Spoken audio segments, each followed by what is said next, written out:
مشرق وسطیٰ کے متعلق اس دستاویزی فلم کا آغاز ہم قدیم تاریخی شہر عرس سے کریں گے جو حضرت ابراہیم علیہ السلام کا آبائی شہر تھا۔ آپ یہیں پیدا ہوئے اور پلے بڑھے۔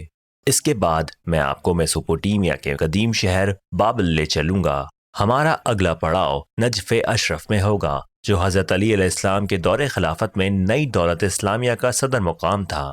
یہاں سے آگے ہم کوفہ پہنچیں گے۔ یہاں حضرت علی علیہ السلام کے مزار پر حاضری دینے کے بعد ہم دنیا کا سب سے بڑا قبرستان بھی دیکھ سکیں گے جو کوفہ کی وادی السلام میں واقع ہے۔ ہماری اگلی منزل کربلائے معلیٰ ہوگی جہاں امام حسین علیہ السلام اور ان کے ساتھیوں کو نہایت سفاکی سے شہید کر دیا گیا۔ اس کے بعد ہم کاظمین میں رکیں گے جو 2 ائمہ کا مدفن ہے۔ اس سے آگے سامرا ہے، یہاں بھی 2 امام دفن ہیں۔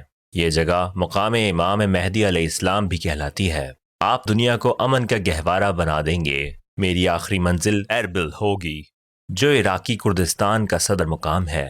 یہاں آپ کو اربل کا مشہور قلعہ دیکھنے کا موقع ملے گا جو دنیا کے مسلسل آباد مقامات میں سے ایک ہے۔ ہمارے پورے سفر میں لاتعداد دلچسپ مقام آئیں گے اور مجھے یقین ہے کہ ہمارا سفر پر لطف رہے گا۔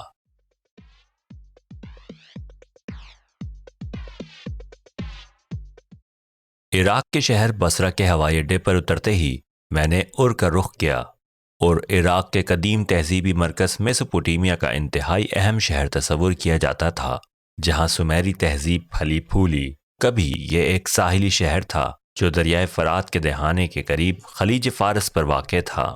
آج کل یہ شہر خلیج سے کافی دور دریائے فرات کے دائیں کنارے پر الناصریہ شہر سے 16 کلومیٹر دور واقع ہے۔ یہ اس مکان کی عمارت ہے جس میں حضرت ابراہیم علیہ السلام کی پیدائش ہوئی۔ حضرت نوح علیہ السلام 11ویں پشت پر حضرت ابراہیم علیہ السلام کے دادا تھے۔ حضرت ابراہیم علیہ السلام کی ولادت حضرت نوح علیہ السلام کی وفات سے 6 سال قبل ہوئی۔ جیسا کہ تاریخ میں بیان کیا گیا ہے، حضرت نوح علیہ السلام کا انتقال طوفان نوح کے 350 سال بعد ہوا۔ اس حساب سے حضرت ابراہیم علیہ السلام کی ولادت اس عظیم طوفان کے 344 سال بعد ہوئی اور یہ غالباً 1950 قبل از مسیح کا زمانہ تھا۔ عمارتی ڈھانچے کا زیادہ تر حصہ مقامی تعمیراتی سامان سے تعمیر کیا گیا ہے۔ یہ عمارت سن 1999 میں اپنے اصل نقشے کے مطابق دوبارہ تعمیر کی گئی۔ دیواروں کے نچلے حصے اور پتھریلے فرش کو البتہ جوں کا توں رہنے دیا گیا۔ 27 کمروں پر مشتمل یہ قدیم عمارت دیکھنے والوں کو ورطۂ حیرت میں ڈال دیتی ہے۔ اپنی قدامت، مذہبی اور تعمیری اہمیت کی بنا پر اس گھر نے مجھے بے حد متاثر کیا۔ لگتا تھا کہ یہ ایک بھول بھلیاں جیسی عمارت ہے جس میں ہر جانب محراب دار دروازے، راہداریاں اور صحن ہیں۔ مجھے صرف ایک راہداری ملی جس میں لمبائی کے رخ 3 ملحقہ کمرے تھے جن کی دیواریں بھی ایک دوسرے کے متوازی نہ تھیں۔ ایک 3 دیواروں کا حامل کمرہ بھی دیکھا جو ماہرین آثار قدیمہ کی عمومی رائے میں باورچی خانہ رہا ہوگا کیونکہ اس کے ایک کونے میں ایک تکون طاق اصل حالت میں موجود تھا۔ عمارت میں پانی کی ترسیل اور نکاس کا نظام بھی دیکھنے کو ملتا ہے جو 2 صحنوں اور 2 غسل خانوں تک پانی پہنچاتا ہوگا۔ ان غسل خانوں میں رفع حاجت کے لیے قدمچے اور ہاتھ دھونے کے لیے سلفچیاں تک موجود تھے۔ یہاں موجود 2 زینے چھت تک جاتے تھے۔ گھر کا بیرونی نقشہ حیران کن تھا کیونکہ دیکھنے میں یہ عمارت تکون معلوم ہوتی تھی۔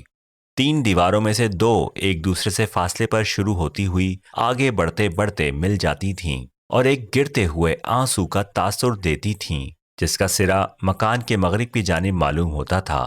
لیکن در حقیقت اس عمارت کی بیرونی دیواروں کی تعداد 6 ہے جن میں سے ایک حیرت انگیز طور پر خمدار ہے اور اسی وجہ سے ملحقہ عمارتیں بھی خمدار معلوم ہوتی ہیں۔ اس 4000 سال پرانے مکان کا فرش غالباً دنیا کا قدیم ترین تعمیری حصہ ہے۔ یہودی عقیدے کے مطابق مکان ابراہیم علیہ السلام کی پیدائش سے 40 سے لے کر 60 سال پہلے تعمیر کیا گیا تھا۔ مقدس انجیل میں یہ بھی بیان کیا گیا ہے کہ حضرت ابراہیم علیہ السلام کی ولادت تورات کے نزول کے 70 برس بعد ہوئی۔ یہ انتہائی مستند حوالہ اس مکان کی قدامت کا اندازہ لگانے کے لیے کافی ہے۔ اس گھر کے تفصیلی اور محتاط جائزے کے بعد میں یہ کہہ سکتا ہوں کہ اس کے مکین امیر اور بااثر لوگ تھے۔ قریب ہی ار کے بڑے عبادت خانے کے کھنڈروں کی نشاندہی کی گئی ہے۔ یہ کھنڈر کسی حد تک محفوظ کر لیے گئے ہیں۔ ان میں چاند کے دیوتا نانا کی خانقاہ بھی ہے جو 1930 میں کھدائی سے برآمد ہوئی۔ یہ عبادت خانہ 21ویں صدی قبل از مسیح میں تعمیر کیا گیا، جو قدیم بادشاہ ان نمبو کا عہد تھا۔ اس کی تعمیر نو 6 صدی قبل مسیح میں آخری شاہ بابل نابونیدوس کے عہد میں ہوئی، جس کی ولادت اسور میں ہوئی تھی۔ اسے یہاں عبادت خانے کے بچے کچھ آثار ہی مل سکے تھے، اور اس کی اصل حالت کا علم اسے بالکل نہ تھا، اور نہ ہی کوئی اور ہی اسے کچھ بتا سکا۔ اس نے اسے 3 کے بجائے 7 مرحلوں میں مکمل کیا۔ عبادت خانے کا بڑا حرم نما گنبد 64 میٹر لمبا، 45 میٹر چوڑا اور 30 میٹر بلند ہے۔ اس پر چڑھنے کے لیے سیڑھیاں بنی ہوئی ہیں۔ اصل سمیری عبادت خانے کی صرف بنیادیں باقی رہ گئی ہیں، اور اس پس منظر میں یہ حرم کچھ اور بھی بلند معلوم ہوتا ہے۔ اس عبادت گاہ کے پس منظر میں عراق کا فوجی ہوائی اڈہ امام علی ایئر بیس دیکھا جا سکتا ہے، اور اسی بنا پر سیاحوں کو اس مقام پر آنے کے لیے خصوصی اجازت نامہ حاصل کرنا پڑتا ہے۔ کھنڈرات شمال مغرب سے جنوب مشرق تک 1200 کلومیٹر کا رقبہ گھیرے ہوئے ہیں، جبکہ شمال مشرق سے جنوب مغرب تک یہ لمبائی 800 میٹر ہے۔ ان کی بلندی سطح زمین سے 20 میٹر ہے۔ یہ باولی ہے، کنواں جس میں اترنے کے لیے سیڑھیاں ہوتی ہیں۔ اس میں قدیم شاہ ار شلجی کی قبر ہے۔ یہ شخص ار کی تیسری سلطنت کا دوسرا حکمران تھا، جو تیسرے عہد ار میں سب سے لمبے عرصے تک حکمران رہا۔ اس کا 48 سالہ دور حکومت 2029 قبل مسیح سے لے کر 1982 قبل از مسیح تک پھیلا ہوا تھا۔ اسی نے ار کے بڑے عبادت خانے کی تعمیر مکمل کرائی۔ شلجی نے اپنے عہد کے 23ویں سال میں خدا ہونے کا دعویٰ کیا تھا۔ یہاں کے قدیم مندروں میں سے ایک ایدب لال ماہ ہے۔ اس مندر میں محراب بھی دیکھنے کو ملے، جو غالباً دنیا کے قدیم ترین محراب ہیں۔ محراب کی تعمیری اہمیت یہ ہے کہ یہ عمارت کی تعمیر میں چوڑے مقام کو ایک تعمیری حصہ بنانے میں مددگار ثابت ہوتے ہیں۔ اس کی افادیت اس لیے بھی بڑھ جاتی ہے کیونکہ عام طور پر تعمیری مواد تناؤ کا مقابلہ کرنے کی صلاحیت سے محروم ہوتا ہے، جبکہ محرابوں کی مدد سے چوڑائی کے رخ تعمیراتی ڈھانچے تشکیل دیے جا سکتے ہیں۔ عبادت خانے میں استعمال ہونے والی اصل اینٹیں دریائے فرات کی تہہ سے مٹی نکال کر بنائی گئی تھیں۔ انہیں سکھا کر بھٹی میں پکایا گیا تھا۔ اینٹوں کو جوڑنے کے لیے تارکول استعمال کیا گیا تھا۔ میں جو آج کے زمانے کا انجینئر ہوں، 4000 سال پرانے عہد میں اس طریقہ تعمیر کو دیکھ کر دنگ رہ گیا۔ تارکول کو ابالنے پر یہ یکجاں ہو جاتا ہے، اور اس کی تہہ لگی سطح ٹھنڈے ہونے پر سخت اور مضبوط ہو جاتی ہے۔ اس کے استعمال سے اینٹیں مضبوط ہی نہیں، پانی کے اثرات سے بھی محفوظ ہو گئی۔ تارکول ٹھنڈا ہونے پر ہلکا سا سکڑ جاتا ہے، اور یوں عمارت زلزلے سے بھی محفوظ ہو جاتی ہے۔ یہی وجہ ہے کہ یہ عمارتیں ہزاروں سال بعد بھی باقی ہیں، اگرچہ کھنڈروں کی شکل میں ہی۔ میری تحقیق کے مطابق اس مقام پر اور اس کے گرد و نواح میں تارکول کا عمارتی استعمال غالباً انسانی تاریخ میں پہلی بار ہوا تھا۔ خاص بات یہ ہے کہ ان عمارات میں چونے کے پتھر کی اینٹیں استعمال نہیں کی گئی تھیں۔ تیزابی بارشیں اور دیگر ماحولی اثرات ان اینٹوں کو بآسانی تباہ کر سکتے تھے، لیکن مٹی کی اینٹیں ان پہلوئی اثرات سے پاک تھیں۔ شہر کے مندر کے قریب ہی کھدائی سے ایک قدیم قبرستان کے آثار ملے ہیں، جس کا تعلق غالباً بابل سے تھا۔ آنے والے وقتوں میں ار تدفین کے لیے پسندیدہ مقام بن گیا، اور وقت کے ساتھ ساتھ ویران ہونے کے باوجود اس کی کم از کم یہ حیثیت برقرار رہی۔ گزرتے وقت کے ساتھ لوگ اسے فراموش کرتے گئے، اور صرف ایک ٹیلہ ہی باقی رہ گیا۔ مقامی لوگ کبھی کبھار یہاں سے اینٹیں کھود کر اپنے گھروں کی تعمیر کر لیتے تھے۔ یہ سلسلہ کم و بیش پون صدی تک جاری رہا، حتیٰ کہ کچھ سیاحوں نے یہاں قدیم بابل کی باقیات کو پہچان لیا۔ تاریخ کی تلاش کے لیے صرف سطح زمین کو ہی غور سے دیکھنے پر کھدے ہوئے پتھر مل گئے۔ جلد ہی ثابت ہو گیا کہ یہ مقام نوادرات کا خزانہ ہے، اور تاریخ کو برآمد کرنا بھی چندہ مشکل نہیں۔ سن 1922 سے سن 1934 تک کی کھدائی اور تحقیق، جو برٹش میوزیم اور پینسلوینیا یونیورسٹی کے اشتراک سے ہوئی، نہایت کامیاب رہی۔ ماہرین نے 1850 مدفن دریافت کیے، جن میں سے 16 شاہی مقبرے تھے، جن میں سے قیمتی نوادرات ماں مہروں کے برآمد ہوئیں۔ اکثر شاہی مقبرے 2600 قبل از مسیح سے تعلق رکھتے ہیں۔ ان مقبروں میں ایک مقبرہ مشہور ملکہ پوآبی کا بتایا جاتا ہے، جو لوٹ مار سے محفوظ رہا تھا۔ اس مقبرے میں کئی اور مردوں کی باقیات بھی ملی ہیں، جو غالباً ملکہ عالیہ کے ساتھ دفن کیے گئے تھے۔ یہ کوئی اجتماعی بھیٹ بھی ہو سکتی ہے، یہاں کچھ ہی مقبروں تک رسائی ممکن ہے۔ یہ سارا علاقہ ہزاروں سال پرانے ظروفوں کے ٹوٹے پھوٹے ٹکڑوں سے ڈھکا ہوا ہے۔ ممکن ہی نہیں کہ انہیں قدموں تلے روندے بغیر چند قدم بھی لیے جا سکیں۔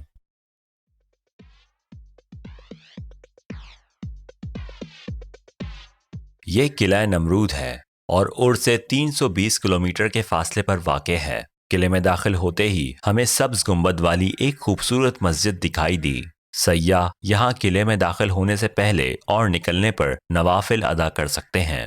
ریت کا طوفان ایک مد مقابل کی طرح پوری شد و مد سے ریت بھرے بگولے اڑانے میں مصروف تھا اور مجھے کیمرے کا لینس مسلسل صاف کرنا پڑ رہا تھا۔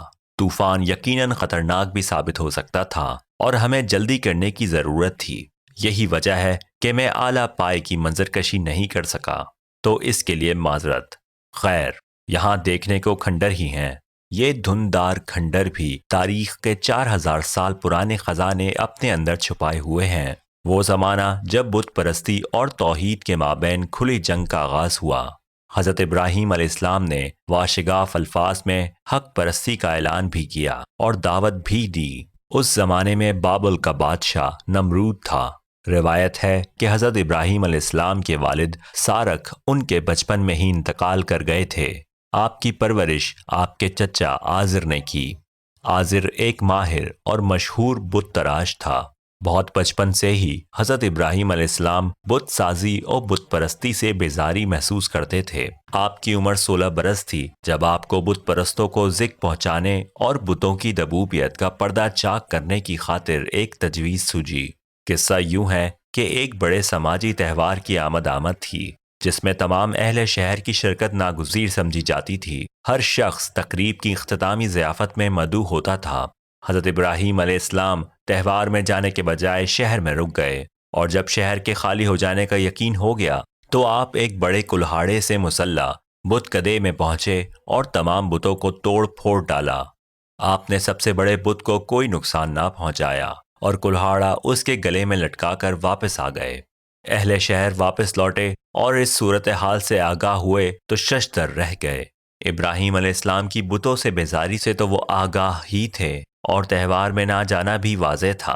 چنانچہ حضرت ابراہیم علیہ السلام کو مندر میں طلب کیا گیا اور سوال کیا گیا کہ کیا بتوں کا یہ حال تم نے کیا ہے؟ نہیں، ابراہیم علیہ السلام نے جواب دیا، غالباً یہ اس بڑے بت نے کیا ہوگا، اسی سے پوچھ لو۔ انکوائری افسر زچ ہو گیا، کیا تم نہیں جانتے کہ بت بول نہیں سکتے؟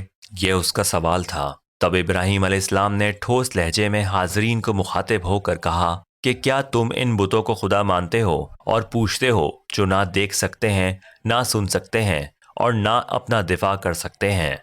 کیا تم اپنا عقل و شعور کھو نہیں چکے؟ کچھ دیر کے لیے تو بت پرست سناٹے میں آ گئے اور پھر حواس بحال ہوتے ہی چلا اٹھے، جلا ڈالو اسے، ہم اپنے بتوں کا بدلہ لے کر رہیں گے۔ چنانچہ معاملہ مذہبی رہنماؤں تک پہنچا جنہوں نے اس سزا کو درست قرار دیا اور بادشاہ وقت نمرود نے بھی اس کی توثیق کر دی۔ واضح رہے کہ بادشاہ کے لیے نمرود کا لفظ قرآن پاک میں نہیں آیا، یہ لفظ بائبل میں استعمال ہوا ہے۔ ایک بڑی آگ روشن کی گئی جیسی پہلے کبھی نہ دیکھی گئی تھی اور ابراہیم علیہ السلام کے ہاتھ پاؤں زنجیروں میں جکڑ کر اس آگ میں ڈال دیا گیا، اور تب ایک معجزہ رونما ہوا۔ بھڑکتی آگ نے لوہے کی زنجیریں جلا ڈالی، لیکن ابراہیم علیہ السلام کے جسم تو کیا، لباس کو بھی آگ نہ چھو سکی۔ لوگوں پر سکتہ طاری تھا اور وہ بھی چلا اٹھے، دیکھو دیکھو، ابراہیم کے خدا نے اسے بچا لیا۔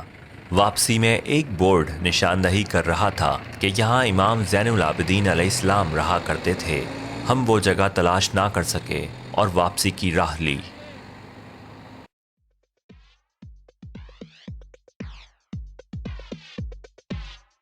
دریائے دجلہ و فرات کے درمیان دنیا کا قدیم ترین میدان میسوپوٹیمیا واقع ہے۔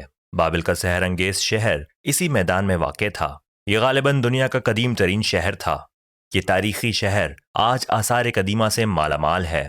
مورخین کے مطابق سن 1770 قبل از مسیح تا سن 1670 قبل از مسیح میں یہ دنیا کا سب سے بڑا شہر تھا، جس کی آبادی 2 لاکھ کے لگ بھگ تھی۔ بابل کے کھنڈرات بغداد کے جنوب اور ہلا شہر کے شمال میں کم و بیش 90 کلومیٹر کے رقبے پر پھیلے ہوئے ہیں۔ چند محققین بابل کے مطابق نمرود اس شہر کا حقیقی بانی تھا اور اس کے لیے وہ تورات کا حوالہ پیش کرتے ہیں۔ قرآن پاک کی دوسری سورہ بقرہ کی آیت نمبر 102 میں بابل کا تذکرہ موجود ہے۔ بسم اللہ الرحمن الرحیم وما کفر سلیمان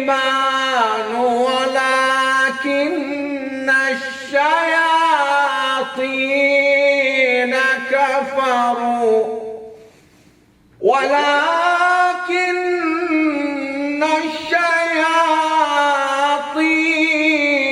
کفروا يعلمون الناس السحر وما أنزل على الملكين ببابل هاروت وماروت۔ یہ سلیمان نہ تھے جو گمراہ ہوئے، بلکہ گمراہ تو شیاطین ہوئے جنہوں نے لوگوں کو جادو سکھایا اور وہ بتایا جو بابل کے فرشتوں ہاروت اور ماروت پر اتارا گیا۔ یہ دیکھیے اصل تاریخی راستہ۔ تارکول سے ڈھکی بابل کی یہ چوڑی پختہ گلی تقریباً 1.5 کلومیٹر طویل ہے۔ یہ پرہجوم راستہ اشتار دروازے تک جاتا ہے۔ بائیں جانب بنو نصر کا محل ہے جس کا بلند و بالا داخلی دروازہ اور دیواریں اور نچلی منزل پر واقع قدیم مندر کی چھت دیکھی جا سکتی ہے۔ زیریں حصے کی تقریباً 2 میٹر تک کی سطح ہی اصل حالت میں موجود ہے جس کی تعمیر میں تارکول کا استعمال دیکھا جا سکتا ہے۔ بالائی حصہ صدام حسین نے اثر نو تعمیر کرایا ہے۔ دیواروں کی تزئین و آرائش کے لیے ان پر جانوروں اور دیوی دیوتاؤں کی شبیہیں نقش کی گئی ہیں۔ آپ بھی ان دیواروں پر بھینسے، اژدہے، طوفانوں کے دیوتا عداد اور مرکزی دیوتا ماردوک کے نقوش دیکھ سکتے ہیں۔ تصویروں میں نظر آنے والا محفوق الفطرت اژدہا سانپ، شیر اور عقاب کے مشترکہ خدوخال کا حامل ہے۔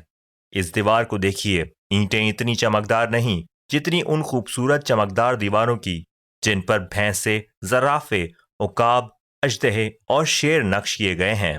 ذرا مزید فاصلہ طے کر کے ہم نسبتاً نشیبی مقام پر پہنچ جائیں گے۔ لیجئے اس تنگ اور بلند داخلی دروازے سے گزر کر ہم اس تاریک کوٹری میں پہنچ گئے۔ اتنا اندھیرا چند سیکنڈ کے لیے تو یوں لگا جیسے بصارت کی حس ہی غائب ہو گئی ہو۔ شکر ہے کسی نامعلوم درس سے چھن کر آنے والی اس ننھی شعاع نے ہمیں دیکھنے کے قابل تو بنایا۔ یہاں ہوا تو خیر کسی حد تک تازہ ہے ہی، لیکن فضا میں موجود ناگوار بو کو برداشت کرنا نہایت مشکل ہے۔ لیکن اس تاریخی عمارت کو اندر سے دیکھنے کے لیے یہ مشکل سر کرنی ہی پڑے گی۔ اس کمرے کو خوراک ذخیرہ کرنے کی کوٹری کے طور پر استعمال کیا جاتا تھا۔ یقیناً یہ بابل کا سرد ترین مقام تھا۔ یہ پیچیدہ راستہ یقینی طور پر ایک دفاعی رکاوٹ کے طور پر تعمیر کیا گیا تھا۔ راستے کی الجھنیں حملہ آوروں کی رفتار کو سست کر دیتی ہوں گی اور قلعے کی چوٹی پر موجود محافظ بآسانی بابل شہر کے مقام داخلہ کا دفاع کر لیتے ہوں گے۔ عہد وکٹوریہ کے ماہرین آثار قدیمہ نے اس شہر سے آثار قدیمہ کے نمونوں کا خزانہ برآمد کیا۔ کھدائی سے حاصل ہونے والے یہ نوادرات صرف جرمنی، فرانس اور برطانیہ کے عجائب خانوں میں ہی دیکھے جا سکتے ہیں۔ عظیم الشان اشتار دروازہ جوں کی توں حالت میں برلن کے پرگامم میوزیم میں موجود ہے۔ دروازے کے مقام کے پیچھے ایک چھوٹا سا عجائب گھر تعمیر کیا گیا ہے۔ بنو نصر کا 190 میٹر لمبا اور 300 میٹر چوڑا جنوبی محل مرکزی سڑک کے بائیں جانب واقع ہے۔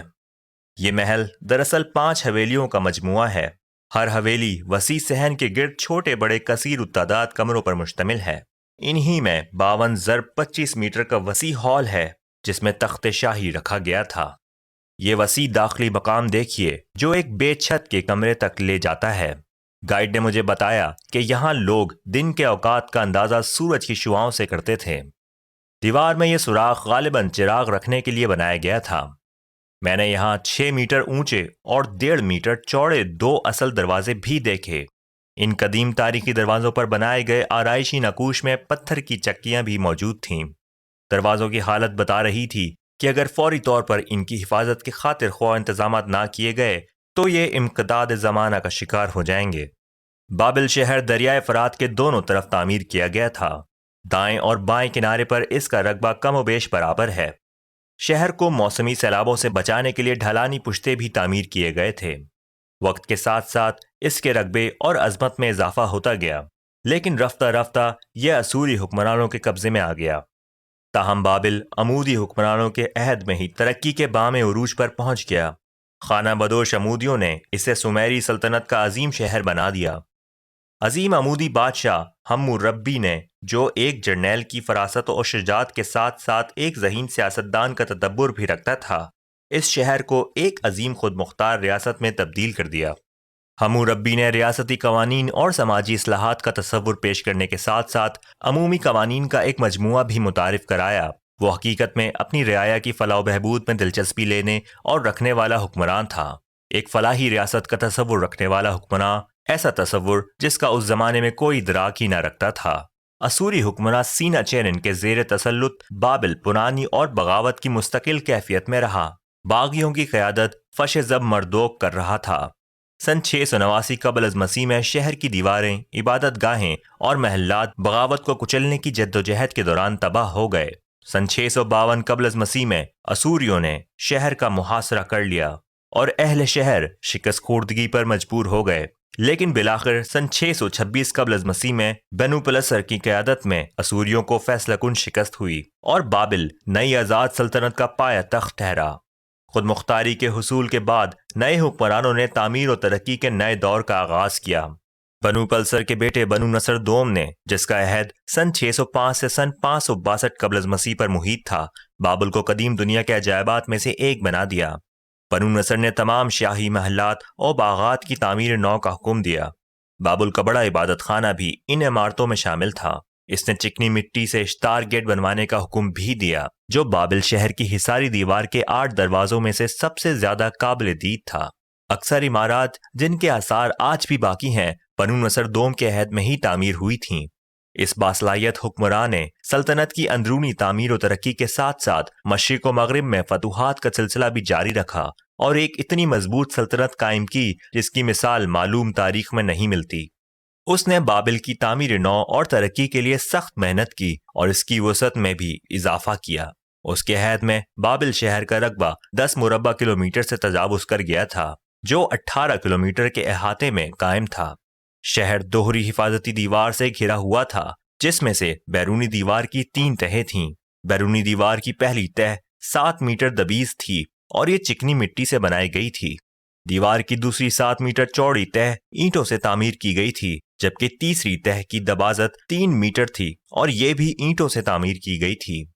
اس بیرونی دیوار پر حفاظتی برج بھی تعمیر کیے گئے تھے۔ مزید حفاظت کے لیے دیوار کے باہر ایک چوڑی خندق تھی جو پانی سے بھری رہتی تھی۔ اندرونی دیوار کی 2 تہیں تھیں، یہ اینٹوں سے تعمیر کی گئی تھی اور دوہری دیوار کے بیچ میں حفاظتی برج موجود تھے۔ اشتار گیٹ پر نقش شیر کی شبیہ بھی اشتار دیوی کی ہی علامت ہے۔ بابل کے معلق باغات کی تعمیر کا صحرا بھی بنو نصر دوم کے سر ہی ہے۔ زمانہ قدیم کے عجائبات میں سے یہ باغات اس نے اپنی محبوب ملکہ ایمیٹیس کے لیے تعمیر کرائے تھے، جو اپنے آبائی ملک کی سرسبزی اور شادابی کی یاد میں آہیں بھرتی رہتی تھی۔ یہ معلق باغات سطح زمین سے 23 میٹر بلند پتھریلی محرابوں پر تعمیر کیے گئے تھے اور انہیں ایک پیچیدہ نظام کے ذریعے دریائے فرات کا پانی فراہم کیا جاتا تھا۔ بابل کے معلق باغات دراصل ابھری ہوئی چٹانوں کا ایک طویل سلسلہ تھا جن پر شجرکاری کر دی گئی تھی۔ کھدائی سے ایک سرنگ اور چرخیوں کے ذریعے پانی سطح آب سے بلند ترین چوبارے پر واقع باغ تک پہنچانے کے نظام کے باقیات بھی دریافت ہوئے ہیں۔ ان باغات کی باقیات آج بھی قابل دید ہیں، جو کبھی بنو نصر کے محل کا حصہ تھے۔ دریائے فرات کے کنارے باسالٹ پر کندہ ایک شیر کی شبیہ بھی دیکھی جا سکتی ہے۔ یہ شیر بابل ہے جو ایک سپاہی کو کھا رہا ہے۔ تصویر میں شیر کی پشت پر زین کے نشانات نمایاں ہیں جو یہ ظاہر کرتے ہیں کہ دیوی اشتار اس شیر پر سوار ہوتی تھی۔ بابل کے حقیقی تعمیراتی آثار اگر باقی ہیں تو وہ ہیں دیواروں کے نچلے حصے، یا یوں کہیے کہ بنیادیں ہی باقی ہیں، لیکن ان کھنڈروں سے بھی عمارت کی عظمت کا اندازہ لگانا چندہ مشکل نہیں۔ بہرحال یہ بتانا ضروری ہے کہ عظمت رفتہ کے یہ آثار نمکیات اور زیر زمین پانی کی تیزی سے اوپر آتی سطح کے باعث فنا کے خطرے سے دوچار ہیں۔ ان محلات کے پس منظر میں آپ صدام حسین کا صدارتی محل دیکھ سکتے ہیں۔ اس محل کے کمرے، جنہیں صدام حسین کے بیڈ روم قرار دیا جاتا ہے، ہنی مون منانے والے جوڑوں کو $175 فی شب کے عوض دستیاب ہیں۔ سن 1983 میں صدام حسین نے بنو نصر کے محل کی انہی کھنڈروں کی بنیادوں پر تعمیر نو شروع کرائی تو اس کی زد میں نمایاں تاریخی باقیات بھی آ گئے۔ صدام نے بنو نصر کی تقلید میں کئی اینٹوں پر اپنا نام کندہ کرایا۔ ایک کندہ تحریر جو بار بار نظر آتی ہے کچھ یوں ہے: بنو نصر کے بیٹے صدام حسین نے عراق کی عظمت کی خاطر یہ تعمیر کرائی۔ میں حیران نہ تھا بلکہ سخت صدمے سے دوچار تھا۔ اس شخص نے تاریخ کا حصہ تو بننا ہی تھا، تو پھر اس قسم کی حرکتوں کی آخر کیا ضرورت تھی؟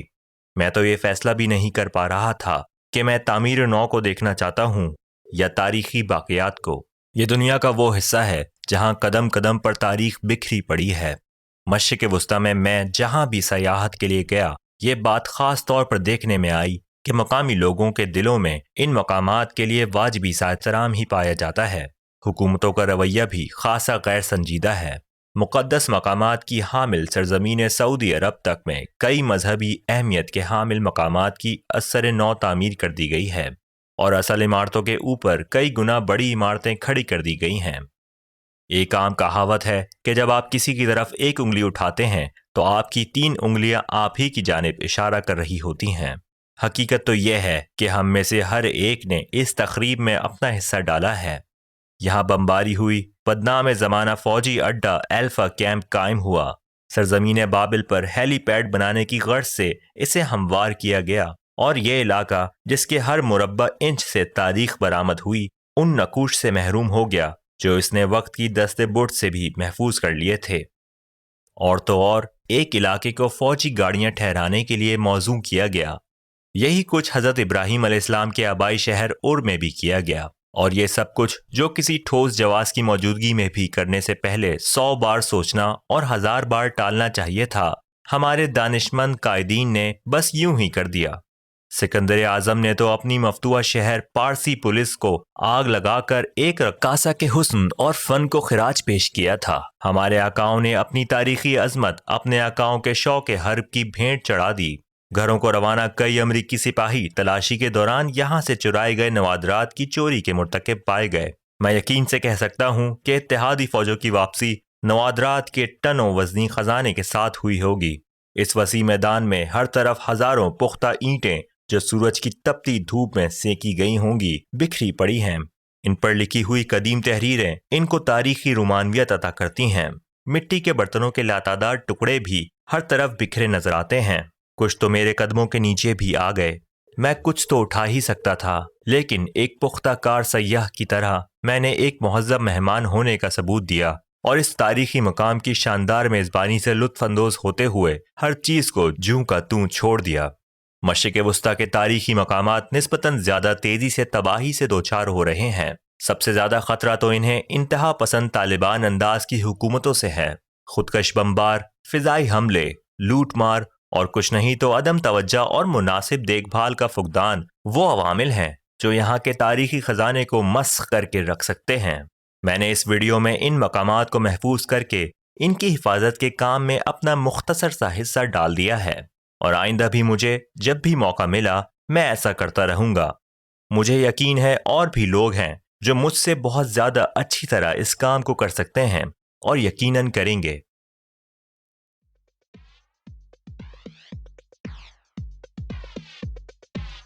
یہ مقام دریائے فرات کے کنارے کوفہ اور کربلا جیسے تاریخی شہروں کے درمیان واقع ہے۔ یہاں تاریخ کی کئی عظیم ہستیاں آسودہ خاک ہیں، جن میں حضرت ایوب علیہ السلام کا نام سر فہرست ہے۔ آپ علیہ السلام جلیل القدر پیغمبر تھے۔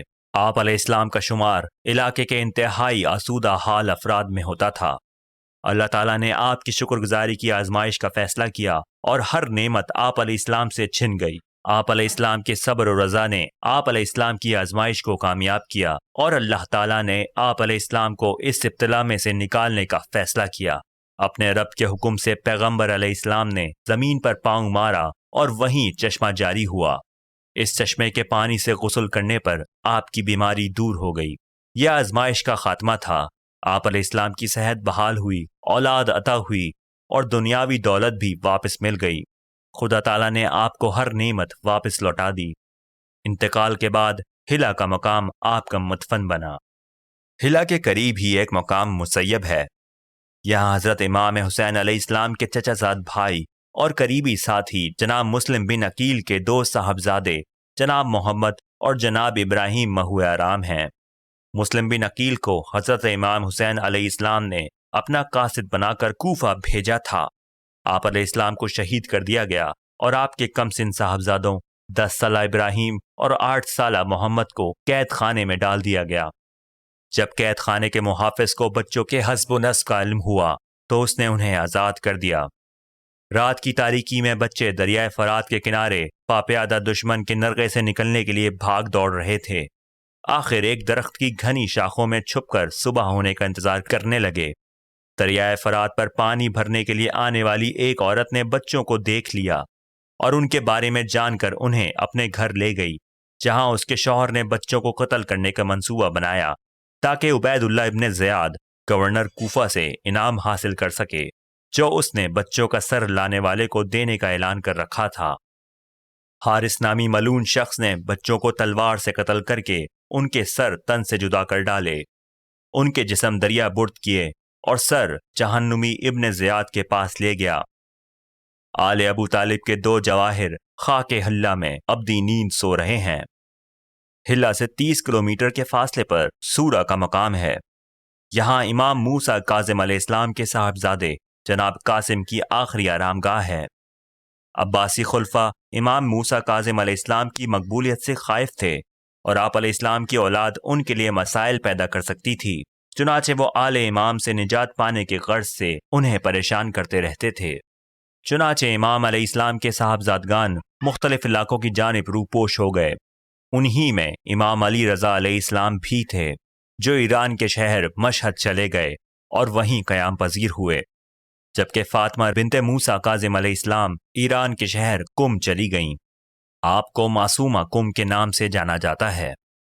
امام کے صاحبزادے جناب قاسم ہلا کے مقام پر چھپ گئے۔ اپنی شناخت پوشیدہ رکھ کر وہ یہیں آباد ہو گئے، شادی کی اور آخر تک خود کو ظاہر نہ کیا۔ آپ کا انتقال 42 برس کی عمر میں سن 808 میں ہوا اور انتقال تک کوئی آپ علیہ السلام کی حقیقت سے واقف نہ ہو سکا۔ آپ ایک عظیم سائنسداں اور معزز ہستی کے طور پر جانے جاتے تھے۔ آپ کے ایک بھائی حمزہ الشرقی بھی تھے، جن کا اصل نام سید احمد ابن ہاشم تھا۔ صوبہ دیوانیہ کے اس قصبے میں اب دینین سو رہے ہیں جو آپ ہی کے نام سے موسوم ہے، یعنی دیار حمزہ الشرقی۔ یہ مقام ہلا سے 20 کلومیٹر کے فاصلے پر ہے۔ مزار کے اندرونی حصے میں شیشے کے ٹکڑوں سے سحر انگیز سجاوٹ کی گئی ہے۔ ہلا سے 5 کلومیٹر شمال میں بابل روڈ پر حضرت امام زین العابدین علیہ السلام کے صاحبزادے جناب عمران کا مقبرہ ہے۔ یہ مقام دریائے فرات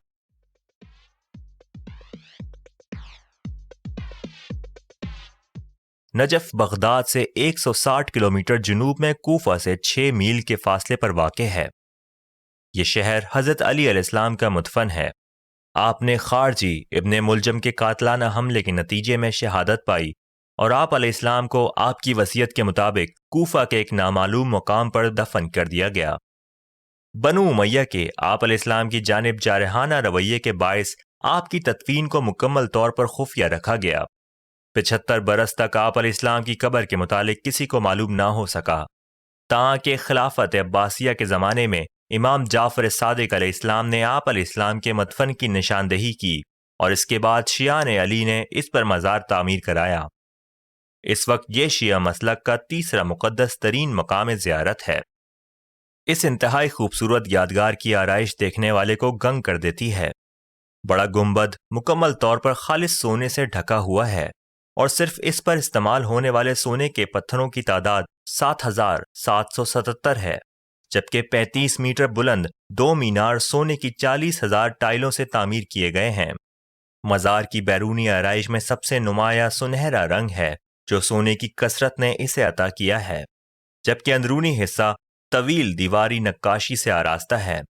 دیواری تصویر میں ہلکا نیلا رنگ، سفید سنگ مرمر اور کہیں کہیں مشرق وسطیٰ کی روایت کے مطابق سونا بھی استعمال ہوا ہے۔ مسجد کے اندرونی حصے میں جلتی بجھتی روشنیاں شیشے کے ٹکڑوں اور نقرئی دیواروں پر پڑ رہی تھیں جس سے ایک مسحور کن سما پیدا ہو رہا تھا۔ مسجد کے ایک حصے میں وہ نوادرات بھی دیکھے جا سکتے ہیں جو مسلمان بادشاہوں نے مفتوح قوموں سے مال غنیمت میں بٹورے یا دیگر اہل جود و سخا نے عطیہ کیے۔ حضرت علی علیہ السلام نے اپنی پوری زندگی لوگوں کو علم حاصل کرنے کی تلقین کی۔ آپ اکثر فرماتے تھے، مجھ سے جو چاہو پوچھ لو اس سے پہلے کہ میں دنیا سے چلا جاؤں۔ میں یہاں حضرت علی علیہ السلام کے چند اقوال پیش کروں گا جو مشہور کتاب نہج البلاغہ سے لیے گئے ہیں۔ عورت مضبوط جذبات رکھتی ہے باوجود اس کے کہ وہ ایک نازک تخلیق ہے۔ اللہ نے اس کی تخلیق اس لیے کی کہ وہ قوموں کو تعلیم و تربیت دے، اور یہ ذمہ داری اسے خدا تعالیٰ نے عطا کی ہے۔ خدا نے عورت کو اپنے حصے لطیف کے اظہار کے لیے پیدا کیا۔ دنیا میں اس کی آمد کا مقصد اپنے ساتھی اور خاندان کو سکھ دینا ہے۔ یہ ہے خواتین کا احترام، وہ مقام جو خدا نے عورت کو بخشا اور حضرت علی نے اس کی وضاحت کی۔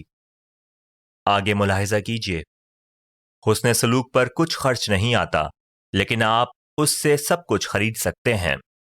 جب زمانہ تمہیں تمہارے گھٹنوں پر جھکا دے تو تم بہترین حالت میں آ جاؤ گے۔ غیبت کرنے والا ثابت کر دیتا ہے کہ وہ خود کسی قابل نہیں۔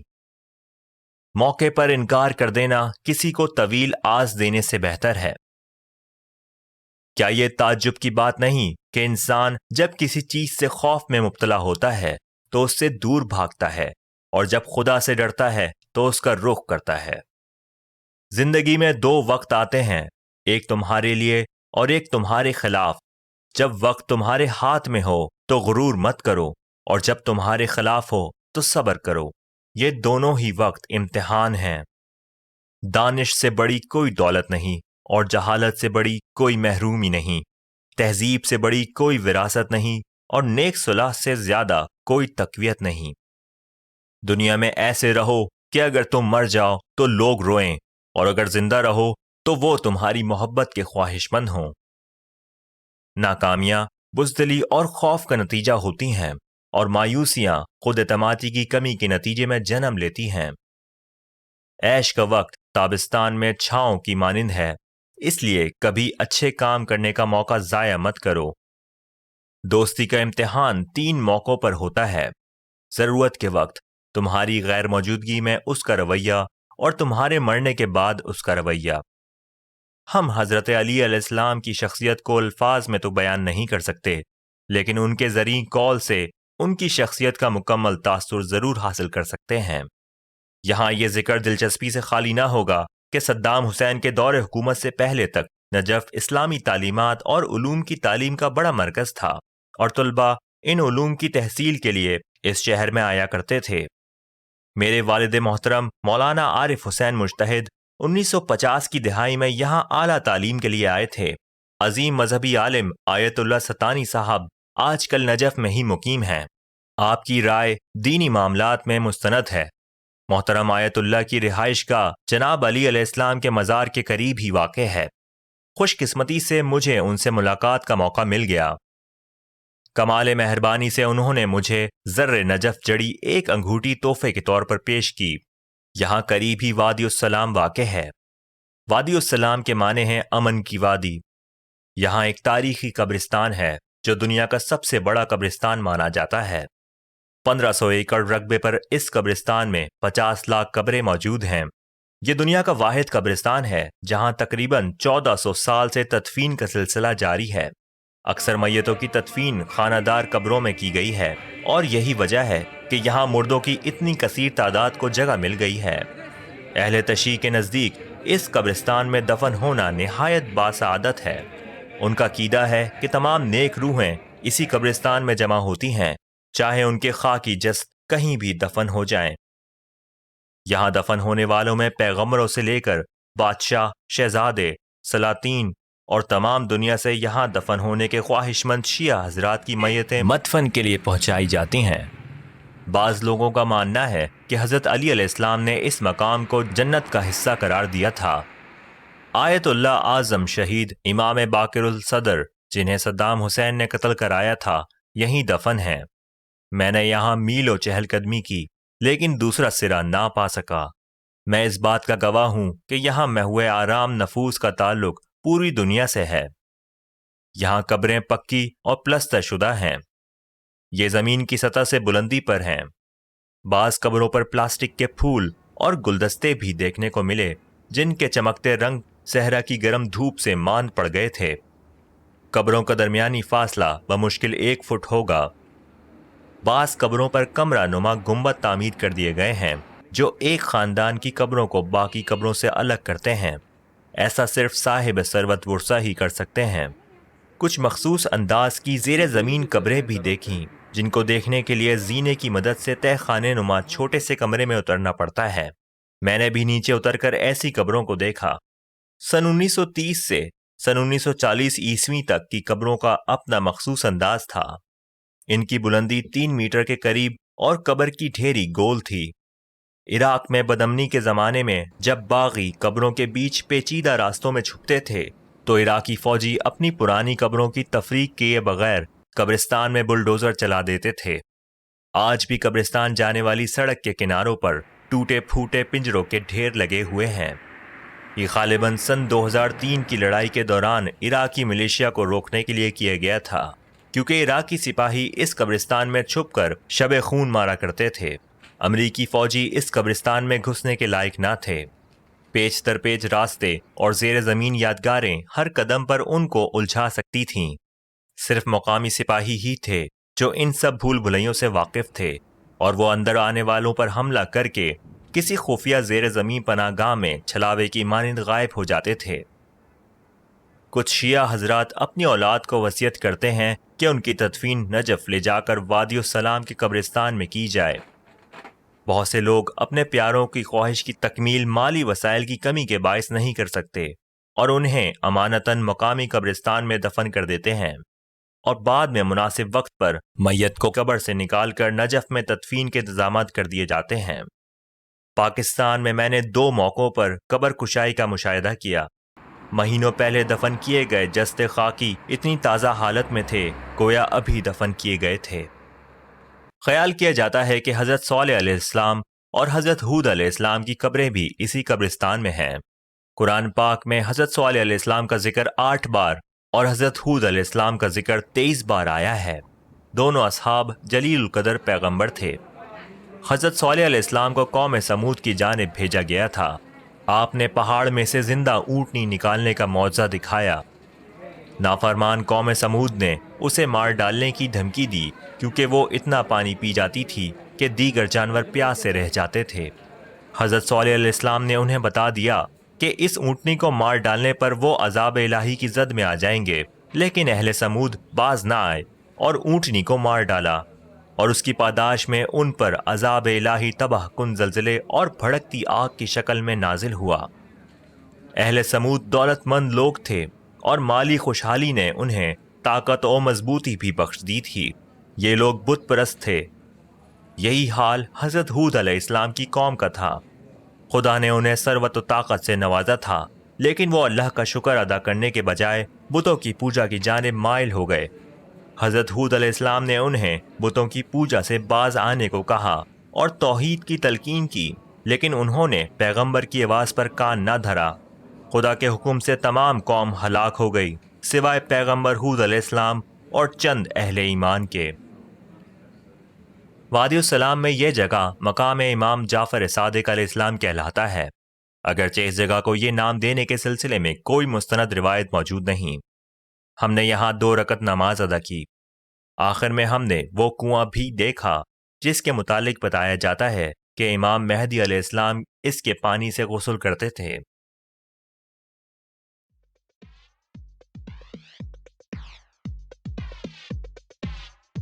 ہم کوفہ پہنچے تو ہمارے استقبال کے لیے ریت کا ایک طوفان تیار کھڑا تھا۔